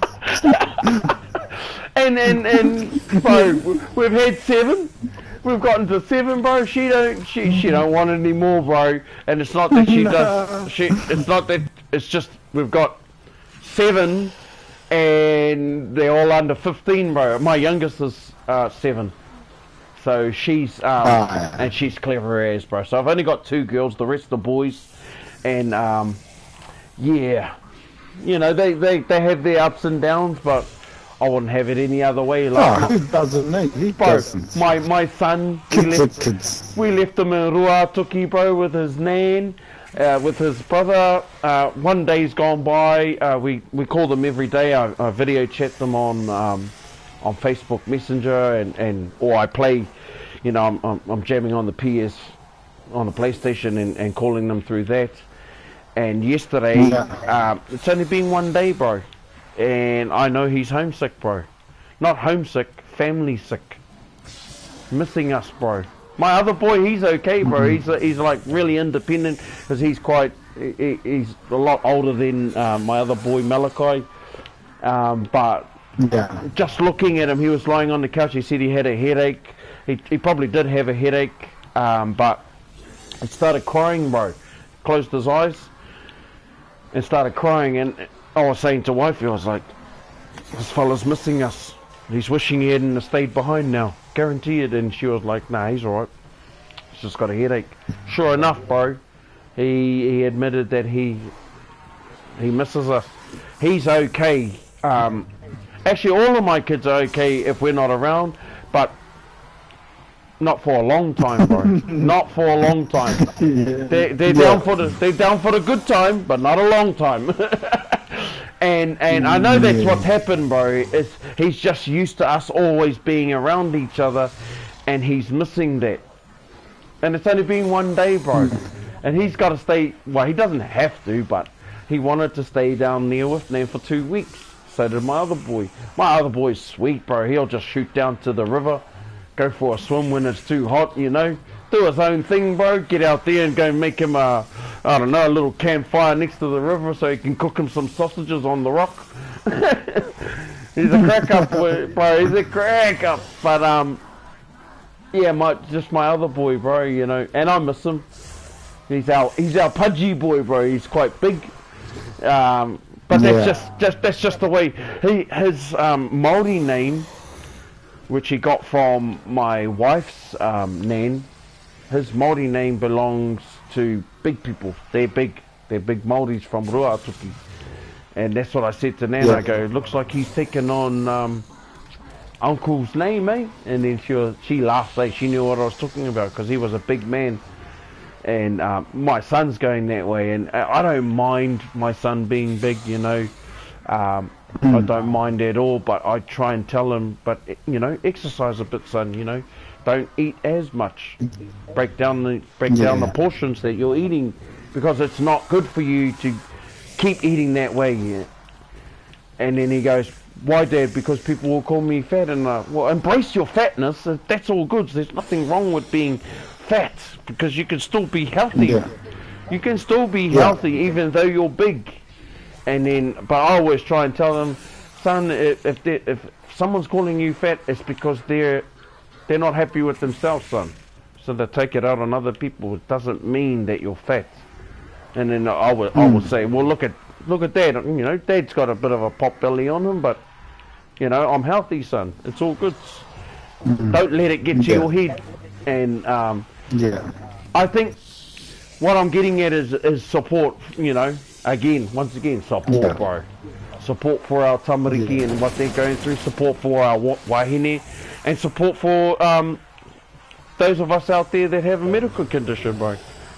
And that's what I know about Māori, bro. In general, just Māori, like, you could have Rarotongan, Tongan, Samoan in you, as well as Māori. You could also have Pākehā in you, and that's okay, you know, with Māori. That's okay. If you identify as being Māori, you're Māori. Doesn't matter if you've got these other bloodlines in you. You know, we're not gonna get at you for it. But I have noticed, though, if you were a Pākehā that's got Māori, and you go to the Pākehā world and tell them that you've got these other bloodlines, that's too much of that other bloodline to be Pākehā, bro. You know what I mean? You could have a fingernail of Māori in you, and the rest of you is Pākehā, and if you were to be with your Pākehā family, that's too much. Because behind your back, they would be saying, oh, he's one of those ones, or she's one of them, you know, sort of thing. And it's just the way they've been taught, just the way they've been taught. So it's nothing personal, it's just been drilled into them. And it's hard to teach an old dog new tricks. But I just try and, you know, show my kids, you know, love everybody the way they are, you know. If they're black, white, Chinese, Indian, doesn't matter. If they smell like curry powder, all good. My daughter, she's building a relationship with an Indian guy. I've heard all sorts of stories about Indians and how they are with their woman, just like Māoris, you know, just like any culture. But the fact that she feels comfortable, you know, that's enough for me, bro. All I know is I'm in her corner. I'm there for her when she needs me. If she needs me, she knows that. And I just try to teach all my kids that, you know, doesn't matter what you know, if you want to get, if later on in life you fall in love with a Māori, okay, sweet. Hopefully you aren't related. 9 times out of 10 you probably are. Very distantly. Very distantly. But, you know, To each their own, as long as it's not your first cousin. One that you've grown up with.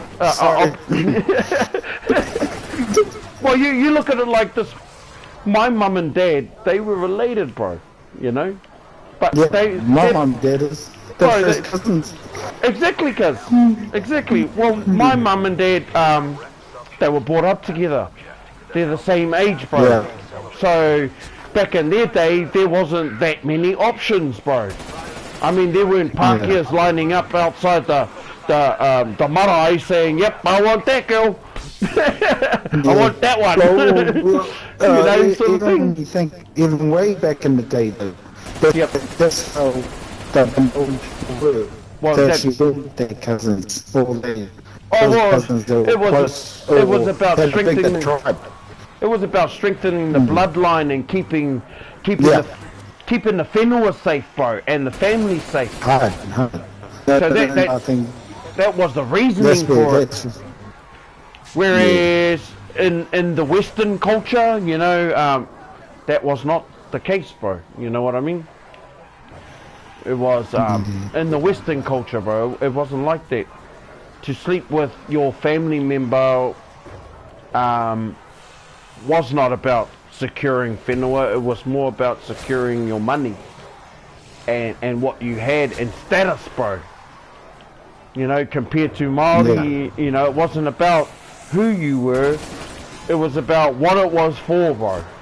And a lot of times, marrying into the family, back into the family, strengthens the bloodline, strengthens the family line, and just gives more, not authority, but more understanding over the whenua, bro. You know, responsibility and obligation, all of that, bro. And but you know, today it's a no-no. It's a big no-no. Yeah, oh yeah. Definitely is. Definitely a big no-no. Yeah. And I'm glad. I'm happy. Sorry, not glad, but I'm happy that I am part of the generation that missed that. Whereas my older brother, who's much older than me, he's borderline on that generation. So there were things that were happening back when he was growing up with the cousins. You know, relationship reforms type thing. Whereas mum and them, same thing.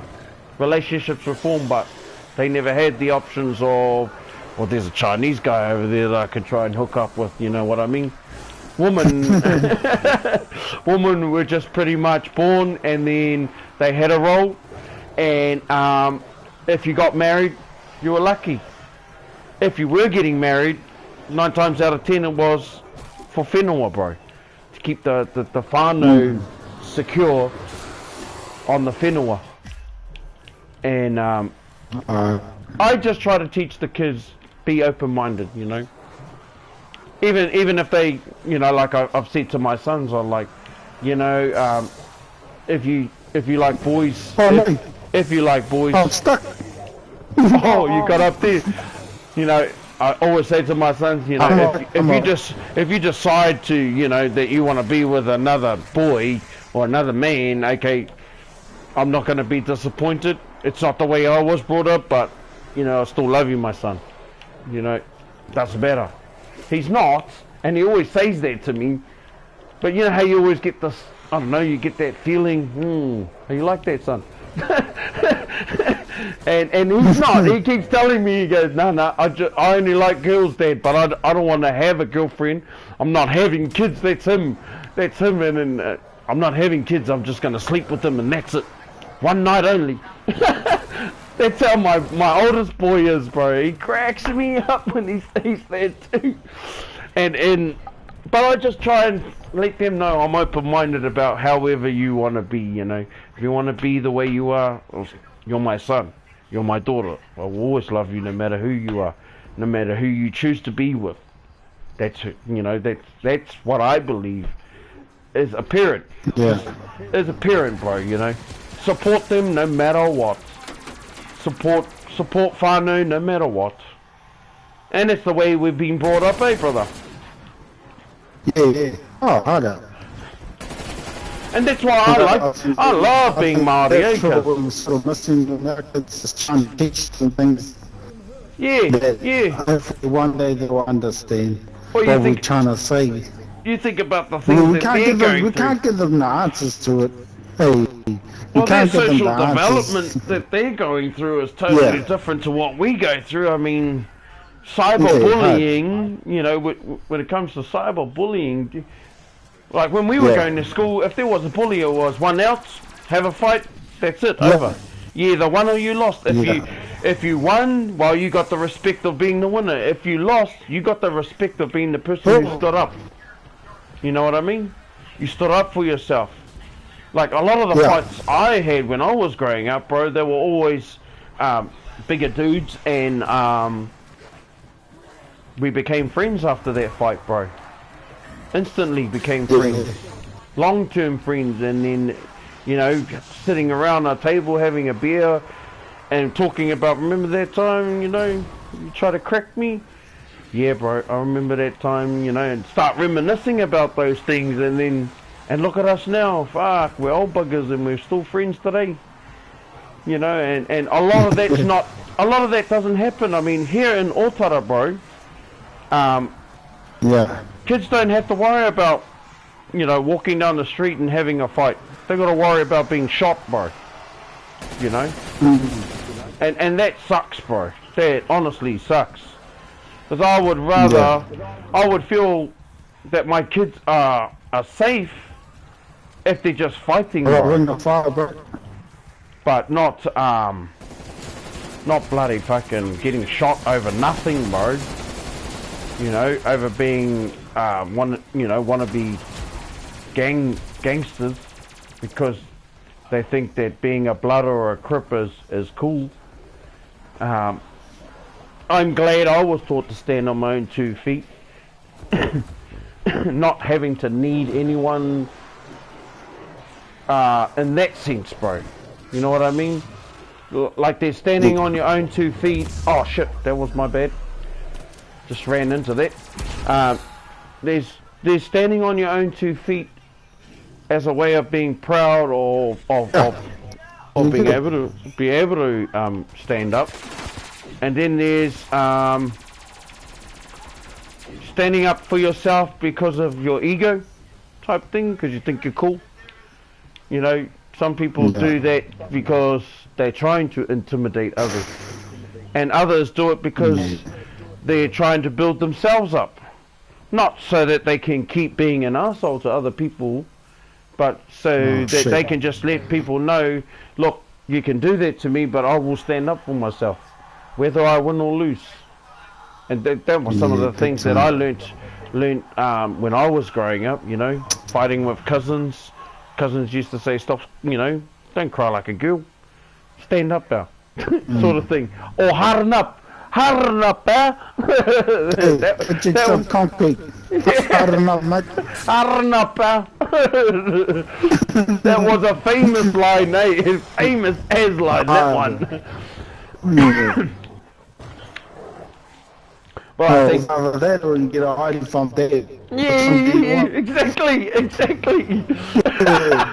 think I'll take a hiding from the cuz. I think I'll try and fight the cuz first. I'll take one. Yeah. I'll try and fight the My cuz. dad's punches, they're harder than... Don't want to get a boot up the ass from Dad because he's wearing his steel caps. And don't piss him off after work either. Oh, no. Because if he's pissed off, the next thing that's going to happen is his dinner's going to go cold, and then you're fucked. Really fucked. Crack up, my cuz. Yeah, bro. Yeah, we've been through the struggles, the less we can say we have. Aye, bro. Aye. And it's only made us stronger. It's only made us stronger, bro.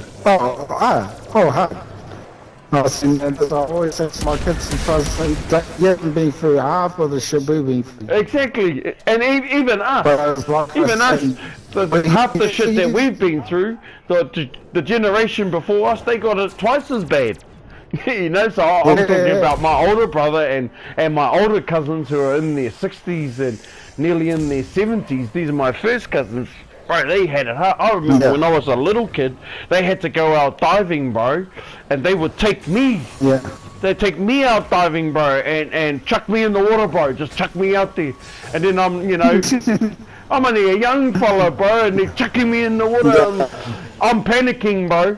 Straight up, because it's deep water. So I'm panicking and I'm crying. Then they pull me out, and then they go, what are you crying for? Haranapa. You know how to swim. And you know, in my mind, I'm thinking, you fucking wanker. I'm only fucking 7. Hey, I'm only fucking 7. But I tell you what I learned, bro. I learned how to dive. I know how to fucking go down. I know how to get that fucking kinder and bring it back up. I know how to grab a crayfish, bro. All that shit. Nice. and even though it was scary as fuck. Of course. Thank you for chucking me in the sea, cuz. Because my cousins, my older cousins, my first cousins, they're old as fuck now, bro. And we'll sit down and have a beer together whenever we have a catch up. And they'll start reminiscing. They will start reminiscing about certain things that they went through when they were growing up, and then I'll turn around and they'll go, remember that time when you used to shoot me with the rifle, the air rifle? And then they go like this, hey, nah, that wasn't me. Yeah, fucking A, it was you. I remember. And then they go, the funny thing is, they never used to load the rifle with the pellets, bro. It was just the air in it.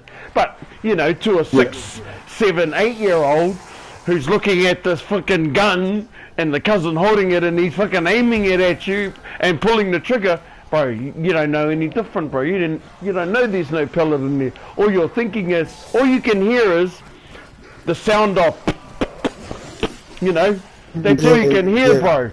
And one cousin did that. Oh, you know, I hit him up straight away. He dropped to his knees, bro. He dropped to his knees, and we're having a beer, but he dropped to his knees and he apologized. He was like, fuck, I'm sorry, cuz. Almost crying, cuzzy. And then I was like, nah, it's all good, Zara. It's all good. We're just reminiscing. I didn't mean anything by it. And he's going, you know, he looks me in the eye and he says, yeah, but I'm sorry I put you through that, because, you know, knowing that you still remember that about me, that's what hurt him, bro. That I remember it. And I remember it clearly. And I said, but it's all good, my cuz, you know. It toughened me up. You know, these days if someone pulls a gun on me, bro, I don't flinch. I was only 7 or 8 when you did that, come on. And then he's like, yeah, but you know, should never have done that to you. And it's all good, cuz. Let's have another beer. Let's reminisce about something else. It's done and dusted, Marco. Exactly, bro. I said it's just reminiscing, cuz that's all it is. And then another cousin, bro, he's an older cousin of mine too. Similar thing. His one was smoking, bro. So they were smoking weed when they were, I think he was about 15, 16, bro. And what he remembers is that the cousins were having a sesh, and he came along, and then they gave him a brand new joint, bro. That joint was full of cow patty, bro. Dried cow patty. Full of it. And they go, yeah, spark that up. He sparked it up, and he was smoking it, bro. And then he was like, he said he remembers puffing on it and then having to spit some of the leaf out. And he was like, and while he was doing that, he remembers saying to them, fucking hell, what's this kind of weed? This doesn't smell like weed. And the cousins are laughing. The older cousins are laughing at him, and they're like, no, that's that good shit. Accentuating the word shit. And then go have another toke, so toke, and then he was choking, bro, and next minute they just couldn't help themselves. They were cracking up so much that they fucking oh, sorry, I actually mixed their story up, bro. They were having spots, bro, and my cousin came along. They said, your turn. And they spotted him a fly, bro. That's what they did. They spotted him a fly. 5 years later, he had come back, and he had put dried cow patty, in and rolled it up, bro, and gave it to the cousins, the older cousins. That's what happened, cuz. So, So the paybacks. it was the payback, bro. That's right. It was Yeah. payback, and they were spitting. He was the one laughing at them, bro. Going, yeah, and they were going, fuck, this is some out of it shit. And then he was like, yeah, bro, that's the mean shit. And then they were puffing on it hardcore, bro, to the point where all of them were spitting out bits of the cow patty.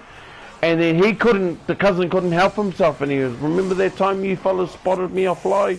They were like, fuck, that was years ago. And he goes, yeah, well, I got you back. You fellas are smoking cow shit. Bro, they all started spewing up, bro. They were all sicking up, and he was cracking up on the ground, bro, rolling all over the grass, cracking up, bro, to the point where the uncles and aunties come out, and all they can see was four of the older cousins spewing, cuz they were actually sicking up, bro.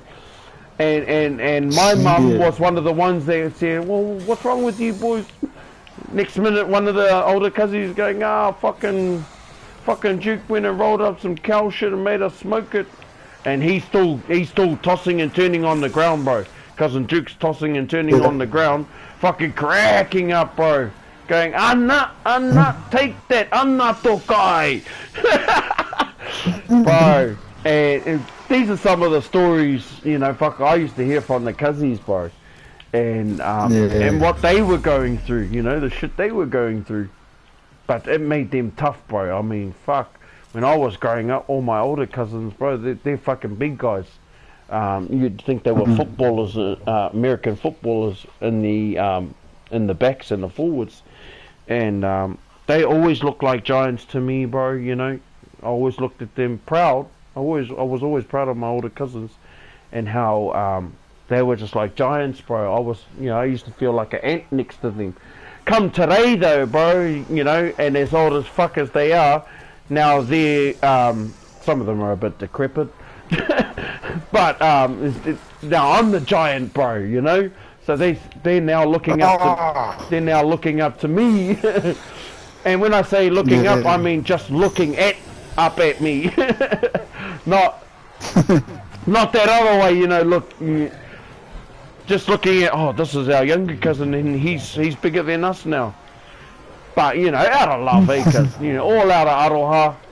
Nothing but love for my cousins. Lost a couple of my older cousins in the last couple of years, but, hey, you know, that's life. Move on and just keep on chugging. Keep on keeping on. Yeah. Keep on keeping on, cuz. But 2021, I believe it's gonna be a good year, bro. Every year is a good year. Don't get me wrong, but you know, just I don't know, something about that number 21. I mean, when I turned 21, that was a great year for me. When I turned 21, bro, 21 years on this planet, that was a great year for me. Actually. The first 4 years before that were great too.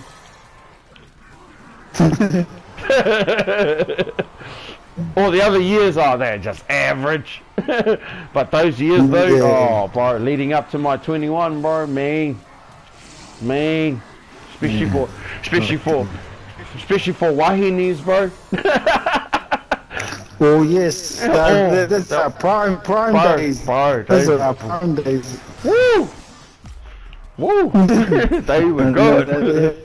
Those were the days I wanted to be a surfer. I had long black locks, dreadlocks, you know, shiny hair. Bro, it was a crack. Now, fuck, plenty of greys in my head.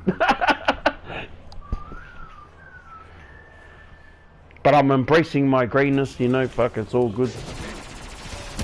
I actually want to dye my whole hair like platinum, bro. Just make it all grey. Son, Raka. Pirani para kuhi.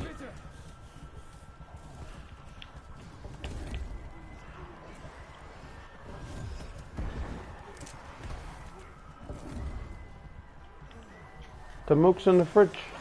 Make you some parakuihi. E taraka. Make you some parakuihi before your mother gets up. Before mum gets up. So you don't have to be one of the ones. One of them ones. That mum goes, oh, My well, mom's angry. Oh man, no stop me. come on, son, because next you'll go at Dad, and you've been playing that game all morning. I can say I've only had one game, babe. It's just lasting ages because the bro's good.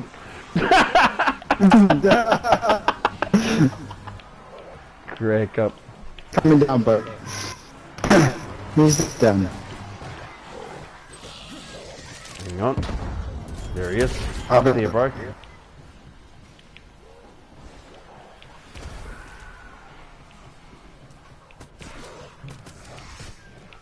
Okay. Was he AFK or is he still moving but just having some bad luck? Baby. Okay. Trying to upgrade it. Upgrade it. Actually. Oh yeah, plenty, plenty.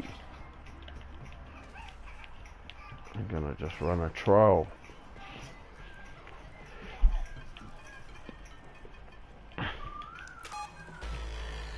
So kill zombies while in Dark Ether. Man, it's a stink trial. Then the round's nearly over, eh? Yeah. I'll get him. I'll get him.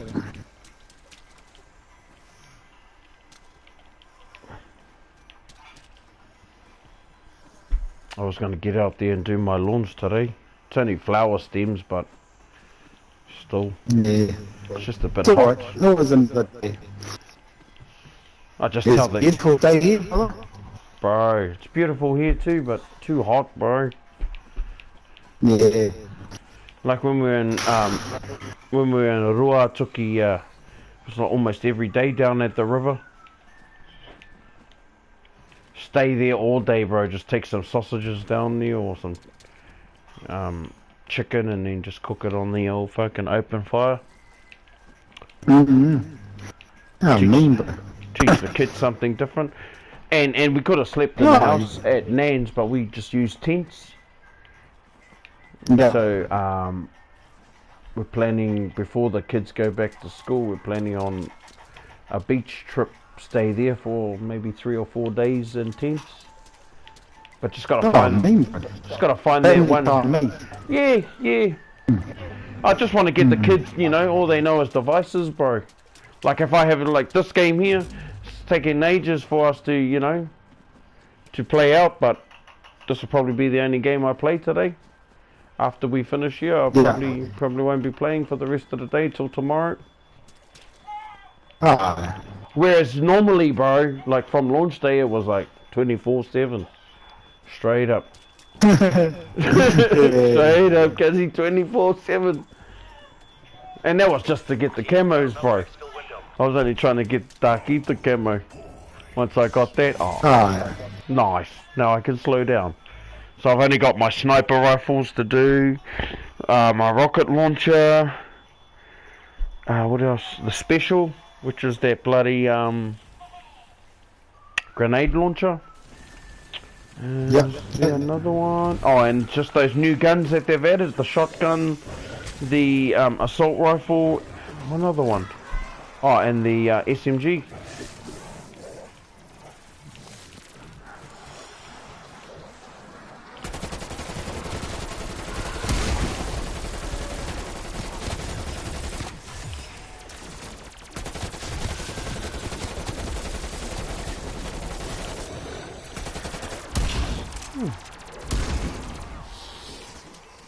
Gotta go and pack my gun.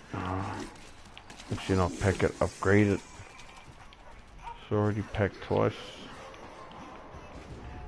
Upgrade it.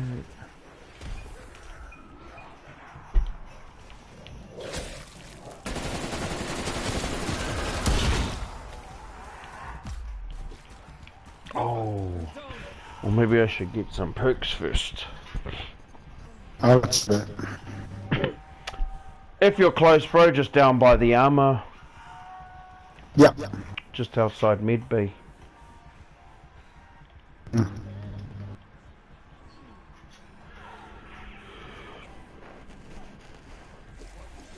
Oh, nice save, bro.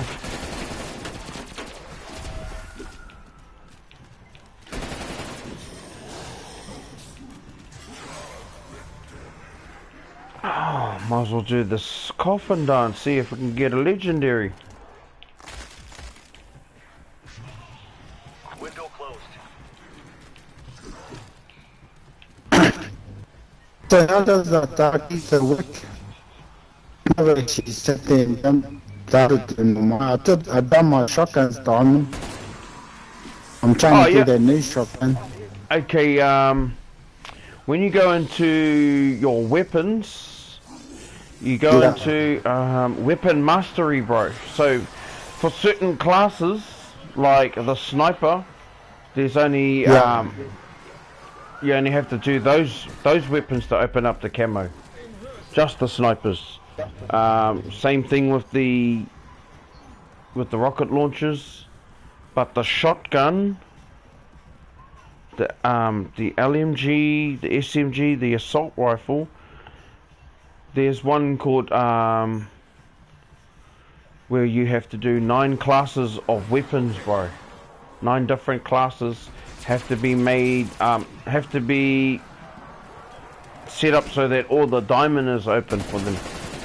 So how I got mine done is I always started, for every game I've ever played that's with COD, I've always started on assault rifles and SMGs first. So I started smashing the camos out for diamond on those ones. Then I moved onto the shotgun, smashed that one out, and then the tech rifles, bro. After I finished off my tactical rifles, then I had opened up dark matter for those weapons only, for the 9 classes that I did. So when you're when you go into weapons, go into weapon mastery, and you'll see right down the bottom, it'll have dark ether camo and what you have to do in order to open that. So not the weapon camo, but there's one that, like, if you just wanted the calling card, I would just go and smash out 1 pistol, bro.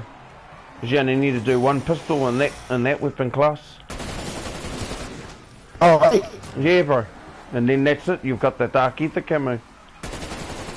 Just for that weapon, but you would have already smashed out the calling card for it. So you get the calling card, the dark matter calling card, automatically. Yeah. Of course, I didn't do it So that way. pistol and 1911. Probably the other one. The what's the other one? It's like the Garrison. Oh, I forgot what it's called. Yeah. But it's a semi-auto. It's a semi-auto pistol where it has burst shots. So you pull the trigger and it's like. It's like Burst. yeah, it's a burst pistol. Yeah. So I would use that one because that's probably gonna. You'll probably smash that out as fast as possible. Oh, And that's all you got to do, bro. Just open up all the camos for that 1 pistol and you'll get that calling card. That's what. How does that work? Yeah. Well, because it's dark ether camo, bro. It's every weapon class has a different challenge in order to get that camo. Now I didn't look at the pistol one, bro. I just did what I always did: ARs, SMGs, tac rifles, pump. And then when I went to mastery, weapon mastery, I then seen, holy shit, I can get the camo open for all those guns if I get 9 weapon classes done. And at the time when I checked, I had already done 7, so I only needed 2 more. And the last 2 that I did was it doesn't really matter which one. it does. So there's a 9 of 9 class challenge. Yeah. And AR, SMG, tactical, shotgun, Those were the ones that I did to smash that out. The next one was pistols, because I had finally looked at pistols. Then when I went to weapon mastery, that's what it said, bro. It fucking said 1 of 1. All I had to do was 1 of 1, and I was like, fucking hell. I could have smashed out that camo like ages ago. Got that calling card for 1 gun. Now you're only opening the dark camo for that 1 gun, but the calling card that you achieve from doing that is the same as doing all the other weapons, bro. But you only have to do 1 weapon in that Can you one. explain that a bit more? So you just got to do 1 weapon in pistols. Yeah. One of those pistols up to dark matter, and then you will get the calling card. Now, getting the calling card dark matter smashes that challenge out, but it doesn't mean that you get the dark matter camo for all your guns. You still have to acquire That's those. what they can. Yeah, it just for that 1 pistol you'll have camo. But most people when they're doing their dark matter camo, they're only trying to get that calling card, bro. They're only trying, because that's what I was trying to do. Because in all the previous zombies games, you had to do every single gun, bro, before you even got that camo. Yeah, no, that's what I was saying. Yeah. I was like, hey, just 1 pistol. And Yeah, it's bro. done. Just the calling But card that's is just done. for that, eh? Just for the calling card it's done.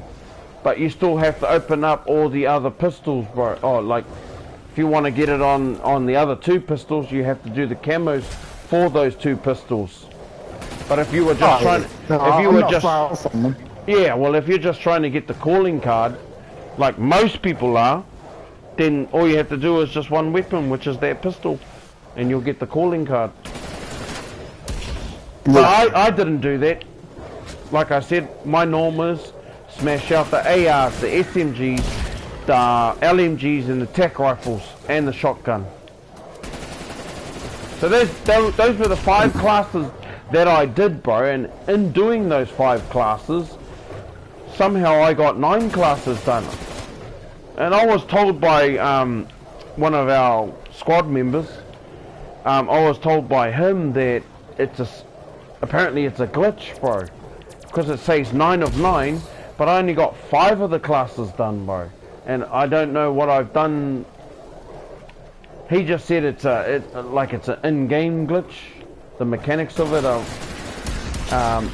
sort of have stuffed it up, and they haven't patched it, bro. They never patched it.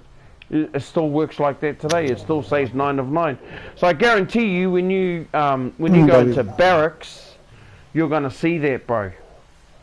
You're gonna see that in your weapon mastery under ARs, right at the bottom it'll say dark matter camo, and then it'll give you the challenge underneath that you have to do. And it'll say, open up diamond camo for 9 of 9 class weapon classes. Yeah. Oh, didn't actually think of it like that. But it was like, I've got a bro, his name is Praise. Yeah. He's just about hit 1,000.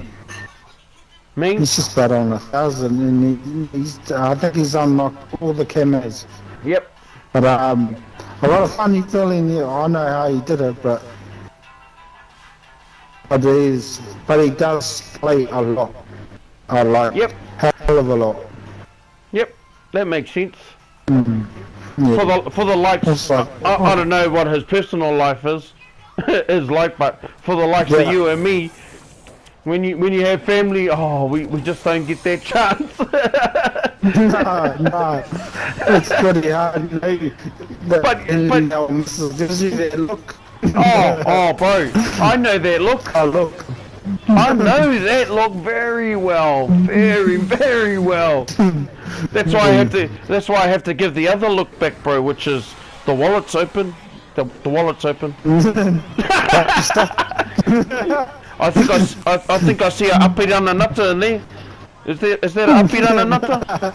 Oh, it's got your name on it, babe. It's got your name on it. And then that look changes, bro. It becomes an inviting look. You know, that inviting Yeah. look. Instead of that, you better fucking get off that game. Oh, great. Well, we just managed to score the old, what do you call it, the VR off my mother-in-law, her partner. Don't know what happened to his place. Bro, he had a one-of-a-kind PlayStation, bro. Limited edition. Oh, true. And it used to glow green, bro.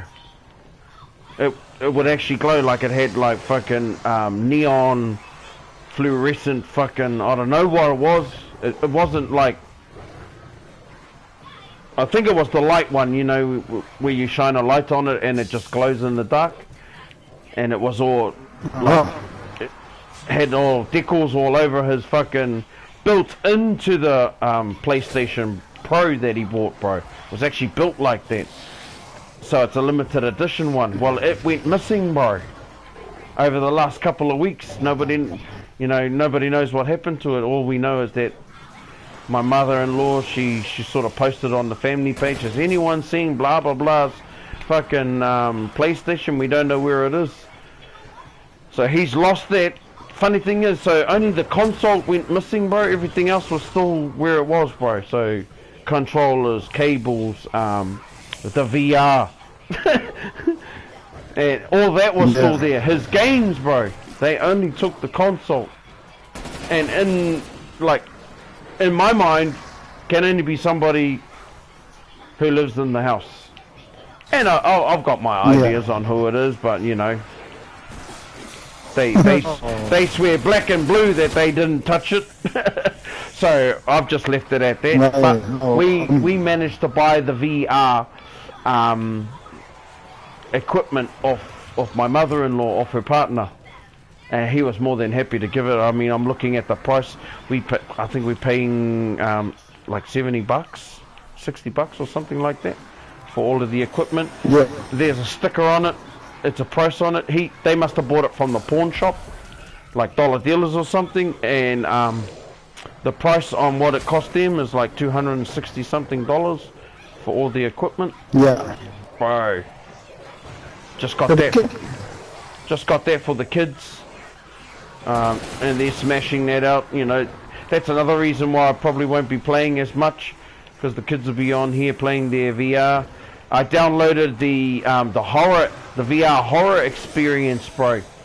And everyone's saying to me, oh, that's a stink game, that's mad, I can handle that. Everybody except myself, I played the whole, I went through the experience myself. Bro, I got one shock throughout the whole game. And that's it. There's like 3 or 4 major like scares, jump scares in it. Everybody else in the household can't finish it, bro. Even my wifey, she's had a go of it and she stopped, bro. She pulled them off. She goes, no, I can't do it. She goes, I've got to take out the headphones. And I go, no, that's cheating. That's cheating. You have to have the headphones in, otherwise you're not getting the full experience. No, she wanted to play it without the VR glasses on, without the bloody headphones in, and just watch it from the TV. I go, waste of time having VR if you fellas aren't going to play it properly. But nobody can handle it, bro. It's not that bad, but it is a good experience, bro. I'm like, fuck yeah, this is mean. So the first jump scare I got in it, I was walking down the hallway towards a window, and then I could see outside that window that there was a silhouetted figure outside that window. And as I got closer, you know, the sound, the audio from the game is so intense, bro, that as I got close, fucking birds broke the windows like scarecrows, broke the window and come flying at me. Fucking, I jumped out of my seat, bro. I was like, holy fuck, that was mean. That was mean. I'm ready for the next one. Bro, bro, I was buzzing out, I couldn't fucking believe it. I was thinking, oh, yep, this game won't get me. It's only a fucking game. But, you know, when you got the VR on, bro, even though you can see it's all fucking game, just the audio alone, is enough to make you just feel it, bro. You know, like you can hear footsteps in the background, you can hear things falling, even depth perception, bro. You can, like if you're standing at the top of a building and you look down the edge, you can feel the depth perception, bro. Like it does feel like being on, like if you're afraid of heights, you can feel that way, bro. You can feel what it feels like in real life to be afraid of heights, bro. And because the first time I've tried it, I've never tried it before we got this one. Bro, I was just buzzing out. I was like, fuck, you can actually feel that shit. It does feel real. Even though you know it's just a game, bro. Yeah. Feels real. Oh. I'm over here. Back to the fight. You got us. Oh my god. Oh my god. That's some good shit though, bro. Enjoying the VR. Yeah.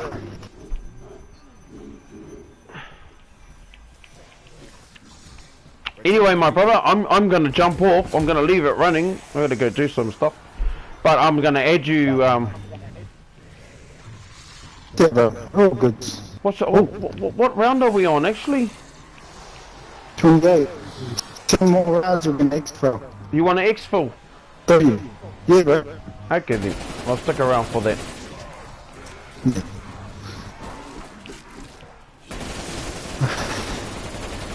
I am having a good game, but I know I got to do some shit today. Got to fix my door.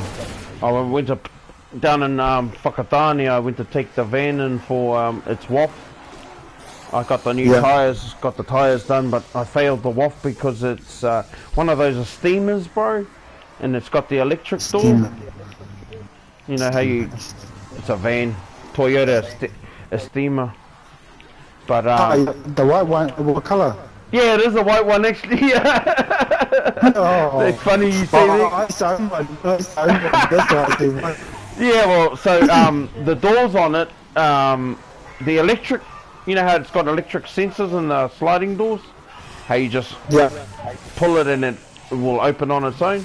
And it locks itself, Yeah, so the actual locking mechanism on one of them is broken, bro. And the dude told me, and he goes, do you have kids? And I go, well, most people with a van have kids, but yes, you're right, I've got kids. And he goes, yeah, what's happened is pretty common with these vans. Kids tend to not realize that the door can open and close on its own, but they choose to whisk it open and then whisk it shut, sort of thing, you know, slam it shut. Yeah. And he said more than likely that's what's happened. One of the kids has just gone and opened it wrong. Instead of letting the door open on its own, they've gone and forced it open, and then instead of letting it close on its own, forced it closed, and that's wrecked the locking mechanism. It's sure. And then yeah, so I got to get that done. I'm just gonna open up my door, bro. You know, I'm not gonna go and waste money on, because the sensor works. Yeah. The sensor works, but he said it's the locking mechanism that's fucked. That's why you can't open the door at all. So I'm just gonna open up that door and try and sort it out myself.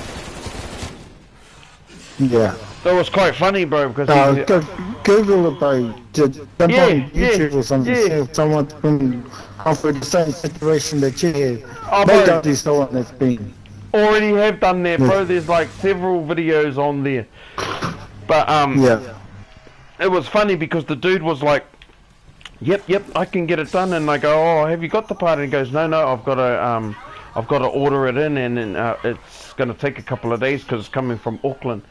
And then as soon as he said that, I go, oh, well, I might as well get it done in Auckland then. And he goes, oh, why's that? I go, oh, because that's where I'm from. We're only down here for the holiday. And he goes, oh, I can get it done. I might be able to shorten it to 1 day. And I go, nah, it's all right, bro. I'll suss it out myself. Pākehā guy, He knows. He was just trying to get money off you. Trying to get some money out of me, bro.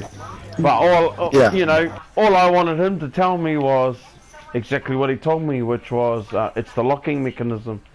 Because the other door is still functioning, the sensor, that's still functioning, Yeah. but it's just one side, and that's what failed my warrant. What I don't understand though, cuz, is that it's had a warrant at that same automotive shop previously last year, and it was passed, and that door wasn't working, bro. So they passed it on that one. Did you try it at a different place? Well, we always, because At a different place, see what happens? we've got an account there. That's why we take it there. Oh, okay. Yeah, we've got an Alright. account there, and we're in credit, so they're sitting on our money, bro. They're sitting on it, and they're loving it. They're loving it. You know, and so we always use them, but I told the lady that, I said, oh, well, how come the warrant was passed the last time? Because this is where the warrant was passed. Why has it failed all of a sudden? And she goes, she said to me, nah, it can't be. Maybe the door, she reckoned that the door was functional. And I go, no, the door was not functional. We brought it here. And then she goes, oh, maybe they just didn't check that door. And then I just left it at that. I go, okay, yep, that makes sense. Maybe they never checked this door. And then I said, is there any chance that you cannot check it this time too? And she looks at me, and she's got this big smile on her face like, I wish I could. I understand what you're saying, but I wish I could. But unfortunately, this time round, they checked the door, so that's a fail. And then she goes, that's one of those electric sensor ones, eh? And I go, yeah. And she goes, yeah, we don't do that here. We're just automotive. We're not auto electricians. And that's what she said. I had to go to an auto electrician. So fuck, I went to see him. Yeah. And he was the guy trying to get me to stay so he can sting some money, bro. It was the price that, you know, first he said, oh, you're looking at in between 250 and 350 for the part. And then I go, oh fuck, that's pretty cheap for brand new. And he goes, that's not brand new, that's second hand. I was like, what the fuck? And then he goes, and then there's shipping and handling, because I've got to get it brought down from Auckland. And I go, oh my god. And then he goes like this, and then he goes, and on top of that, then there's the labour. And then I was like, oh, No, yeah. he's all shit. Yeah, of course. For the freights and all that. Yeah, of course. They shouldn't charge you for it. Of course. I know what you're saying, bro. Bruh. But you know, that's the way they are, bro. That's the way they are. They try to push their limits. As soon as I turned around and then I said, oh, well, I'm from Auckland, I might as well just get it done up there. And he was trying to get me to stay. He was trying to get me to stay. He goes, yeah, that was me, bro. Nah, I'm out of here, bro. I got my tyres done. I got brand new tyres on there. All my lights are sweet. I've had a service, 3 days. That's good enough to take home. And because the warrant on the van, it's still current, bro. It doesn't run out till next month. So even then, she was saying, boy, are you sure? And I go, well, the warrant hasn't run out yet, and we're sort of just trying to stay ahead. And with the amount of time I've got before the warrant runs out, that's plenty of time to fix the door in Auckland. But she wanted to pay for it herself, bro. That's what she said. She go, oh, I want to pay for it. I go, no. It's all good, man. It's all good. So yeah, I've got to do that today. She's good name too, though, bro. She's awesome. She's awesome. There's not much names around that you can actually say the history about your past. Yeah, bro. They've been awesome. Now I said, like, most of my quarters are all dead. All of mine are. This is not my name. This is my wife's name. All of my queers and co-matas are gone too, bro. So she's the last of the queers. One queer is still alive. On my I actually have brothers because they're cousins. So it's pretty hard to say, but I think that's what made it harder for us. Yeah. Like all our families were so close. We started losing them pretty fast, bro. My nan died in the He was 60. Well, no, he died in the 50s. Oh wow, that's young. My name on my mom's side. And my old man passed away, I think early 80s. Wow. So she lived a mighty life. And then I've got another career that's sort of related on my mum and my dad's side. She's Cool. the last of the last. Last of the Mohicans. Of yeah, pretty Mean. much, bro. Mean. And They are. and we got to cherish those ones, eh? You know, they're the last of a noble breed, bro. They are the last of a noble breed, bro. And you sort of want to keep that alive, keep it within your wairua, within your tamariki. Because you just can't get that. You can't get that kind of learning back, eh? There's no YouTube channel out there or video out there that can teach you the stuff that they know. Yeah. You know, they come close. They come close. You know, that's why I like watching, what's that one? Pio does, where he travels around the motu and Oh, that's the he's me. experiencing the different cooking styles, and then sometimes he'll come across one where they're doing traditional cooking styles, i.e. The hangi or the cooking of the titi, and you know all the stuff that you've got to go through in order to get that, you know, that kind of kai done. Yeah. So, who's the other one? Piriwiku. Oh yeah, Yes, yeah. He's the other one, bro. Yep. Wepo. Yeah. He's pretty mean. Nelson. Crack up, bro, because I personally got to meet Mr. Wepu at Shane Cameron's fight. At Cameron's fight, when he was taking on Monty Barrett. This is a few years ago. He was taking on Monty Barrett. Yeah, it was Monty Barrett. Taking on Monty Barrett for the championship, bro. Here in Auckland, and it was at Sky City. Bro, went to the toilets, and Mr. Wepu was in there. And I was going, oh, Puri Wepu, and he, you know, sort of had a bit of a yarn. Fella went to go and shake my hand. He just finished, like, I wasn't watching him, but I had finished mine, washed my hands. I was standing next to the basin area, and sort of talking to him. He finished, bro, and then he come straight over to shake me with his hand, bro. To shake my hand. Didn't even go straight to the basin, bro. Now, of course, we don't even know what COVID-19 is at that time, but that's a fucking no-no, bro. You don't fucking shake someone's hand after you just finished shaking your willy. That's a no-no. And he went to go put his hand out and go, oh, cut it out, bro. Cut it out. You almost dropped the ball, bro. Go wash your hands. And he looks at me and he goes, oh, sorry, brother. And I was like, I understand if, you know, come on, bro. You just finished shaking there, fella. Come on. How do I know you haven't got a dribble on me? And he started laughing, hey, bro. So he washes his hands. And then he goes to shake me with his hand, that same hand, bro. And I go, no, I want to shake the other hand now. Not that one. Bit of a laugh. That one, mate. But he was a funny cunt, bro. He's quite small, eh, bro? I thought he was a bit taller than what I realised, but he's quite short. He's quite a football guy. I think he's about five something, I think. Yeah. Was it 5'6"? I don't. Oh, Well, mate. what about Stacey Jones? How tall was he? I think he was. Stacey. Oh, you know, he's even shorter. I think he's about the same height as Lance. Lance or higher.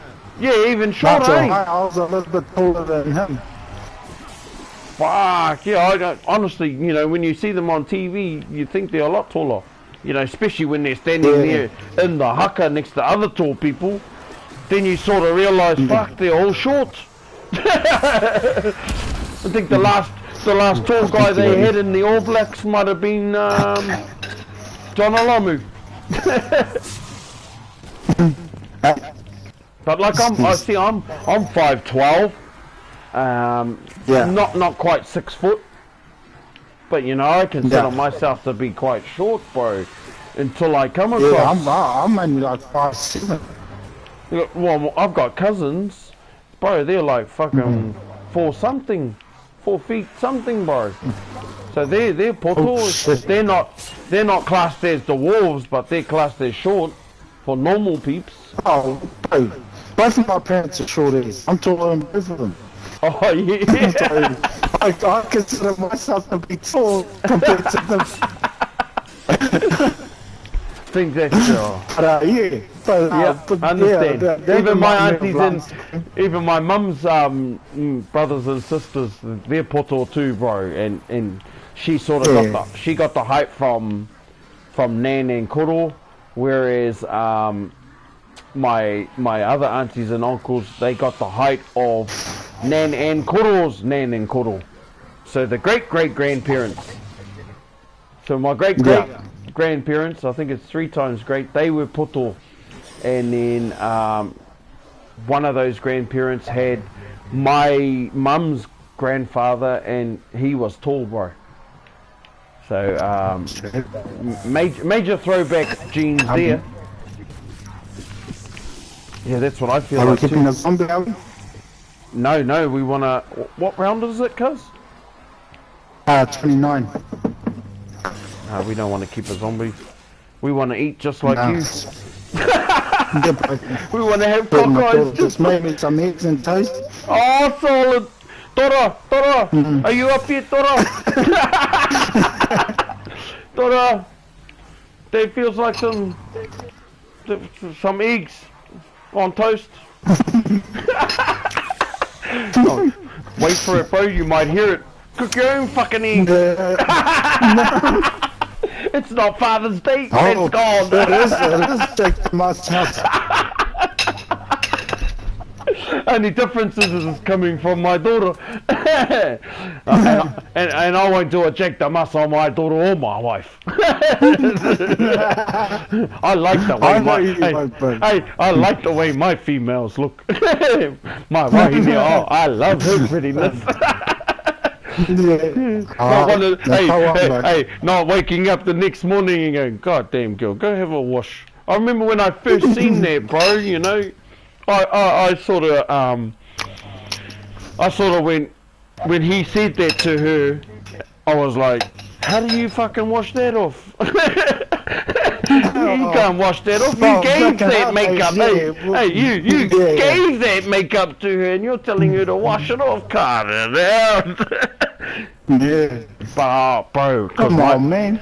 My mum, you know, she'd seen that shit happening when she was growing up, and even in the early relationship of her and my dad, bro. She said it wasn't like that before the kids were born, before we were born, but after they started having kids, things got a bit intense. So my mum and my dad split up. Actually, not split up. My mum just finally had the courage to leave him, and I was I think I was 4 or 5. So I don't really remember much of Dad when I was young. He didn't come back into our lives probably 15, our teens. So quite some time, you know, quite some time. A decade had gone by. A decade of you know, father-son upbringing. A decade of that had gone by. I mean, I remember going to school, bro, and all the brothers, you know, all the mates going away for weekends with their fathers, and talking about it at school. And then they'll ask me, oh, what did you get up to? And I go, oh, just chilled out with Mum. And then that was the end of the story, because, you know, Mum's never, well, our Mum, she was always busy working and like doing the washing, making sure we were eating, cleaning the house, stuff like that, just bringing us up. And Good to go. so never really got that father-son bonding time. And I deliberately used to go and hang out with my bros solely because of their father, of their dad. you know, and what they were doing with their fathers, you know, going fishing or even just mowing the lawn, bro, you know. Even that's, like, today, if I mow the lawn, my son comes out and says, Dad, you want a hand? You know, that makes me fucking happy as fuck, bro, that I can do that stuff with my sons. Because I never had that. You know, it was just get out there and do the lawns type thing. Didn't, you know, it wasn't enjoyable. It was something you had to do. Lawns, remember, it was our lawns back in the day. It was like a rugby field. Yeah, exactly, bro. And the grass length was about 10 or 15 rugby fields worth.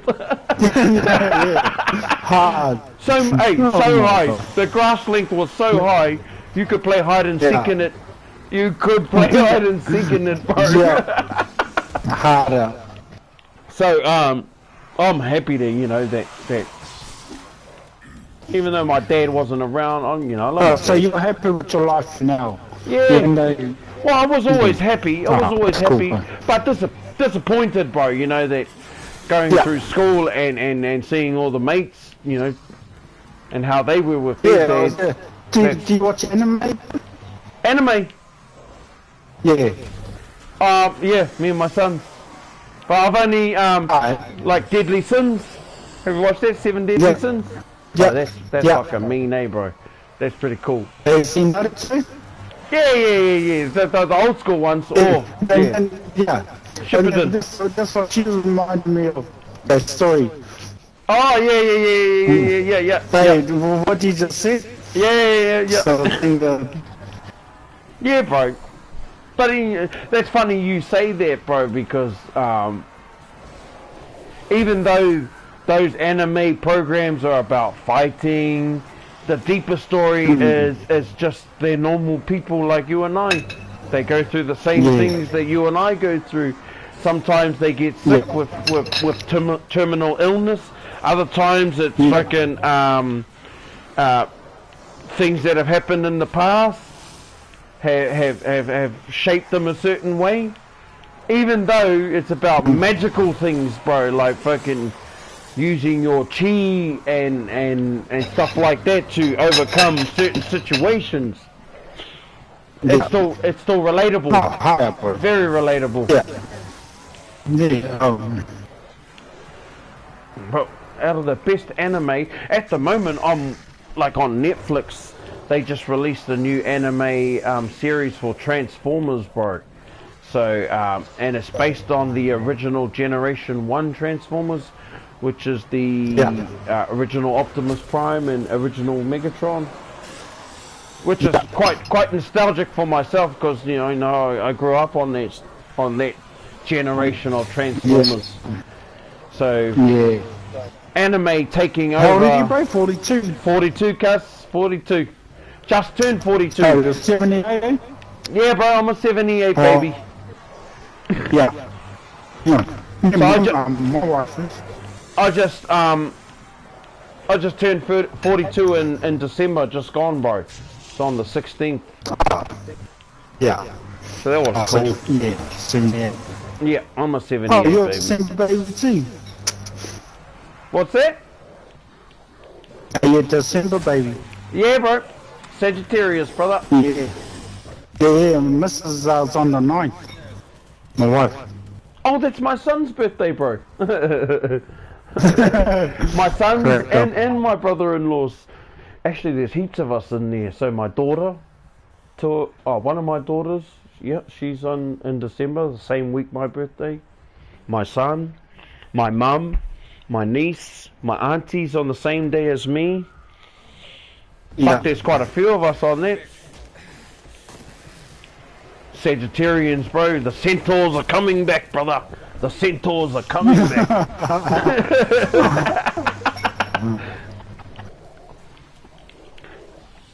Back in those mythical days, the centaurs were the front line of the army. We're coming back, cousin. We're coming back.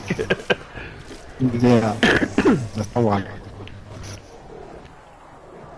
And then my wife, she's a Taurus, bro. Fucking.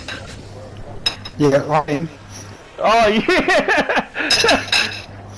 So, and she's too hoy too, cuz so she's a Taurus plus she's too hoy. Put those two traits together. Oh, look out! Hey. But she's Yeah. you know, even though you hear certain stories, like before I met my wife, I didn't know much about Tuhoi country and the people. Didn't know much. If anything, didn't know anything at all, bro, about them, except from what I used to see on TV. And me, I'm not the one to sort of base it on face value. Sort of got to get to know the people or the person before I can pass any judgment. If I even pass judgment, which I don't. The point being is that I don't judge a person on face value or what I hear about others. I base it on my experience with the person or the people. So Yeah. No, that's like anyone in general way. yeah, for You know, sure. you don't post something when someone says, oh, yeah, they put out liquor in there, bro, yeah, blah, blah, blah, blah, blah. Yeah, exactly, bro. Well, it's funny you say that because I moved to Ruatuki and all there was down there was mobsters, bro. Now my brother-in-law, he's like, bro, gotta watch out for if you go over to uncle's. I go, why? And he goes, because he's a mobster. And I go, and you gotta watch out. And then he goes, but isn't he your uncle? And he goes, yeah, but you still gotta be careful. I go, cut it out, bro. You shouldn't be like that towards your family, let alone, I could understand if they were total strangers why you're saying this, but that's your family, bro. You shouldn't be, doesn't matter what color you are, what color they are. The fact that matters is that you're a family, so color shouldn't matter, bro. And then he was like, oh, I warned you anyway. But I went straight over to his uncle's, and when I met him, now the only clothing I had was blue clothing, bro. You know, coming from Auckland, I only had blue clothing, bro. I didn't have anything else apart from whites, but most of my clothes were blue. And I'm not talking that like that bright blue that Crips or you know that they wear. It's just normal blue, bro. But what I'm saying, just that kind of that was the only colour clothes I had. I went straight over there, bro, wearing the clothes that I had on, bro, and there was some mobsters standing outside. Hearty mobsters, bro. One was barking at me, almost dribbling in my face, bro, and then he was like, what the fuck are you doing here, nigga? And then I was like, oh, bro, I just come to see one of my missus's whānau, Uncle AB here. I don't know him from a bar of soap, and he was like, what the fuck are you doing here then? And then I said, bro, I just want some weed. I don't want to go all the way to Whakatane because that's $20 just to get there when I can just come here, bro. And all you hear is this big voice, big deep voice going, who the fuck's that out there? And sort of just introduced myself, bro, told him what the hats was. He told me to come in, bro. I spent the whole day there, bro, right into like fucking till about 3 or 4 o'clock in the morning, bro. And I was drinking with the mobsters. Bro, getting on it with them, bro. Had the best night ever, bro. I ended up leaving there with a 30-gram packet of weed, bro. Straight up, bro. And he just filled it up and then he wouldn't let me smoke it, bro. Wouldn't let me pay for it. And the sole reason is because I was a stranger down there, bro. Not whānau at all. But the fact that I went over there as myself and then told him, I just didn't want your whānau. That's what I said to him, bro. I go, your whānau to my missus, I'm blah blah blah, this is my wahine and this is her nan. As soon as I mentioned the nan's name, of course, he was like, oh yeah, come in, all goods. And then I told him, I said, I didn't come here to disrespect you or anything, I just come here because we're on common ground, that's what I want. Can I get a hookup with you? Boom. His sons, bro, they fucking hooked me up all night, bro. We just fucking beers. And, bro, we was just having the mean drink up, bro. My missus was worried, bro. Yeah. She was shitting her pants because her brother was telling her, he went over to Uncle AB's sister. Fuck, he might have got bashed. Bro, and I come back on our skyline, bro, stumbling in, and she's like, babe, where have you been? And I was like, fuck. It was just over at Uncle AB's. I'm wasted, babe. And she's like, what the fuck? What do you mean you've been over at Uncle? It's fucking 4 o'clock in the morning. I was like, fuck, we just been drinking and getting stoned, babe, with your cousins. She goes, I don't even fucking know them. And then I'm like, well, they're cool, bro. When like we ended up living down there, that's all I used to hang. They were the only ones I used to hang with, bro, down there. Was all her red cousins, bro, because there was a common ground. We're whānau, bro. Yes, they're red. Yeah. And even if I was blue, bro, they didn't give a fuck. What they cared about was that at least I came over there as myself, introduced myself, shabam. That was all the formalities out of the way, bro. Because all that mattered at the end of the day is your family. Especially if we're staying down here. And if you got the balls enough to come over here, no matter what, Introduce yourself. and introduce yourself out of respect, then you deserve to be part of this whānau. So now, anytime I go down there, bro, or the whānau down there, if they know I'm down there, they're straight over to Naz. They're like, oh, yeah, it's the cuzzy here. Now, I'm not the cuzzy. My wife is. But they, bro, they always come and see me, cuz. Oh, it's the brother here, the brother here. I know the feeling. Bro, and know it's the good shit, bro. It's good shit, eh? I love going back there. I love going back there, bro. Even in Kawerau, fuck, bro, in Kawerau was mean. Even in Kawerau, bro. Bro, there was heaps of red there. Mintaz, bro. Mean. Yeah. You know, like, don't get me wrong. Like my whānau are the rogues from Auckland, bro. Joe in particular, he's in Tauranga now, but you know, when I was growing up, fuck, they were nasty, eh, bro? Not to me, bro. Oh, no, I used to see them do some nasty shit, eh? They had a reputation, bro, yeah.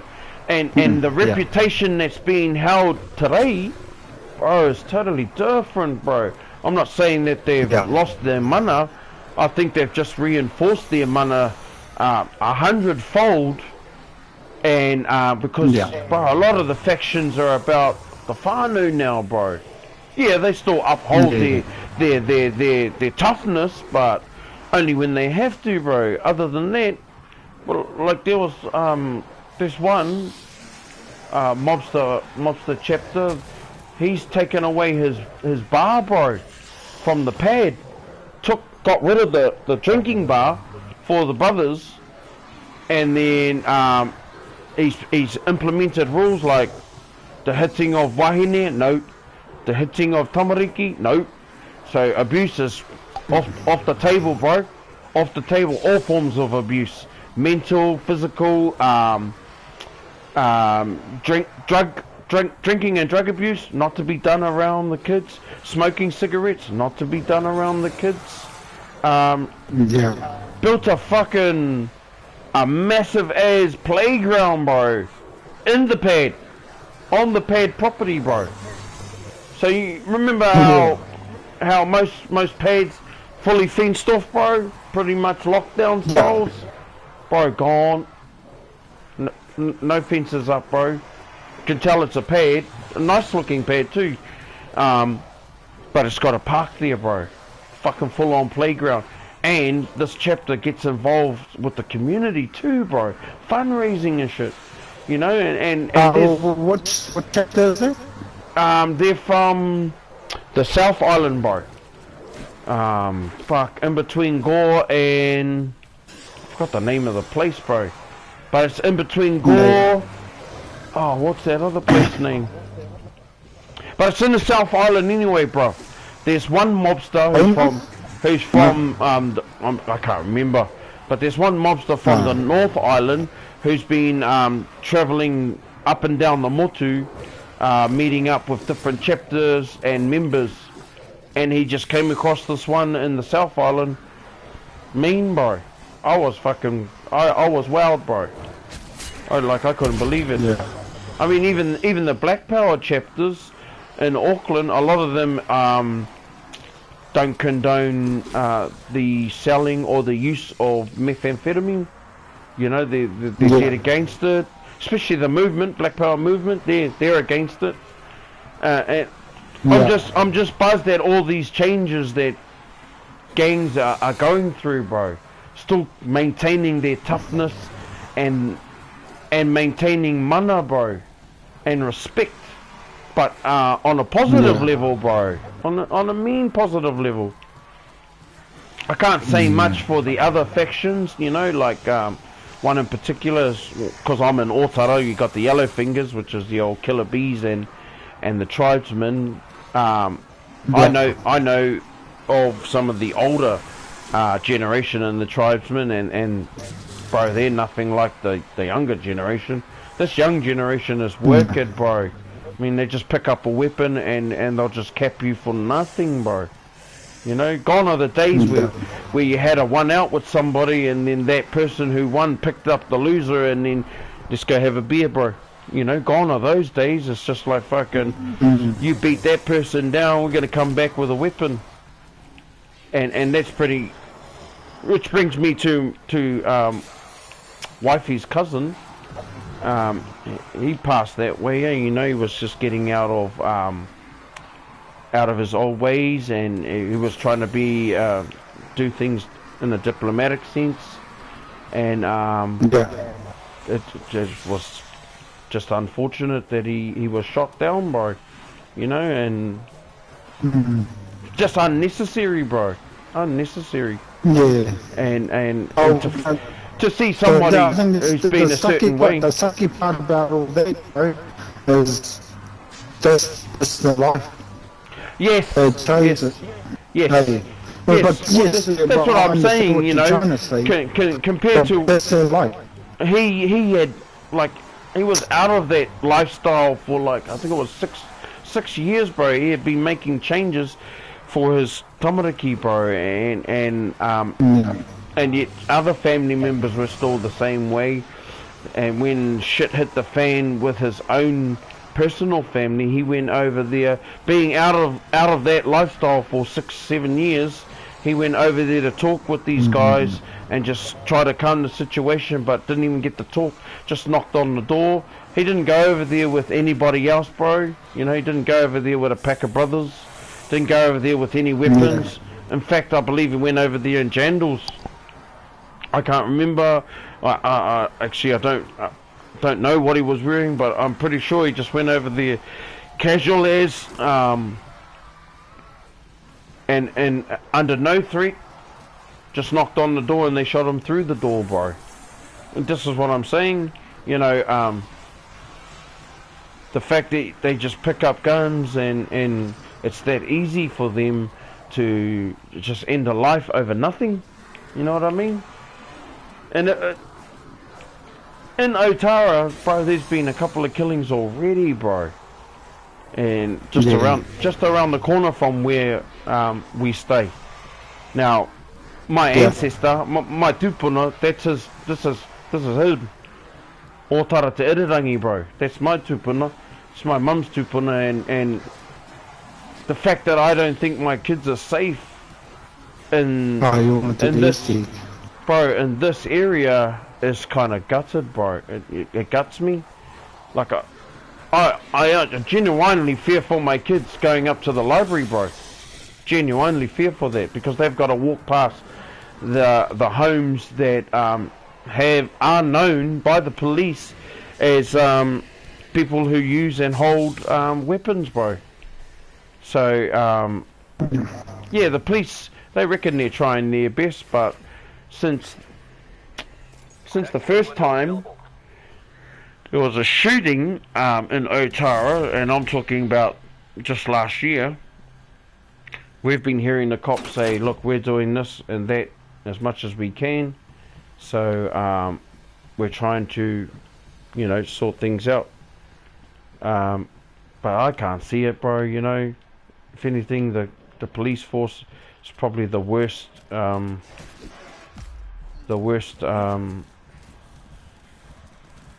gang out there, bro. Yeah, it looks like it. But I sort of got to get off.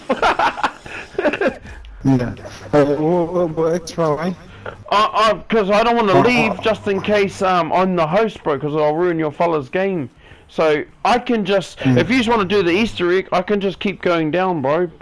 So I'll come to the spot where he needs me to be so that he can do this last part. And then I'm just going to disconnect my control and then I'll go do what I have to do. But I'll leave it running. Cool, Les? Yeah, open my phone. All good. And then I can add you up after the game's done. Yeah, cause Sounds like a plan. yeah. No, like I'm in the same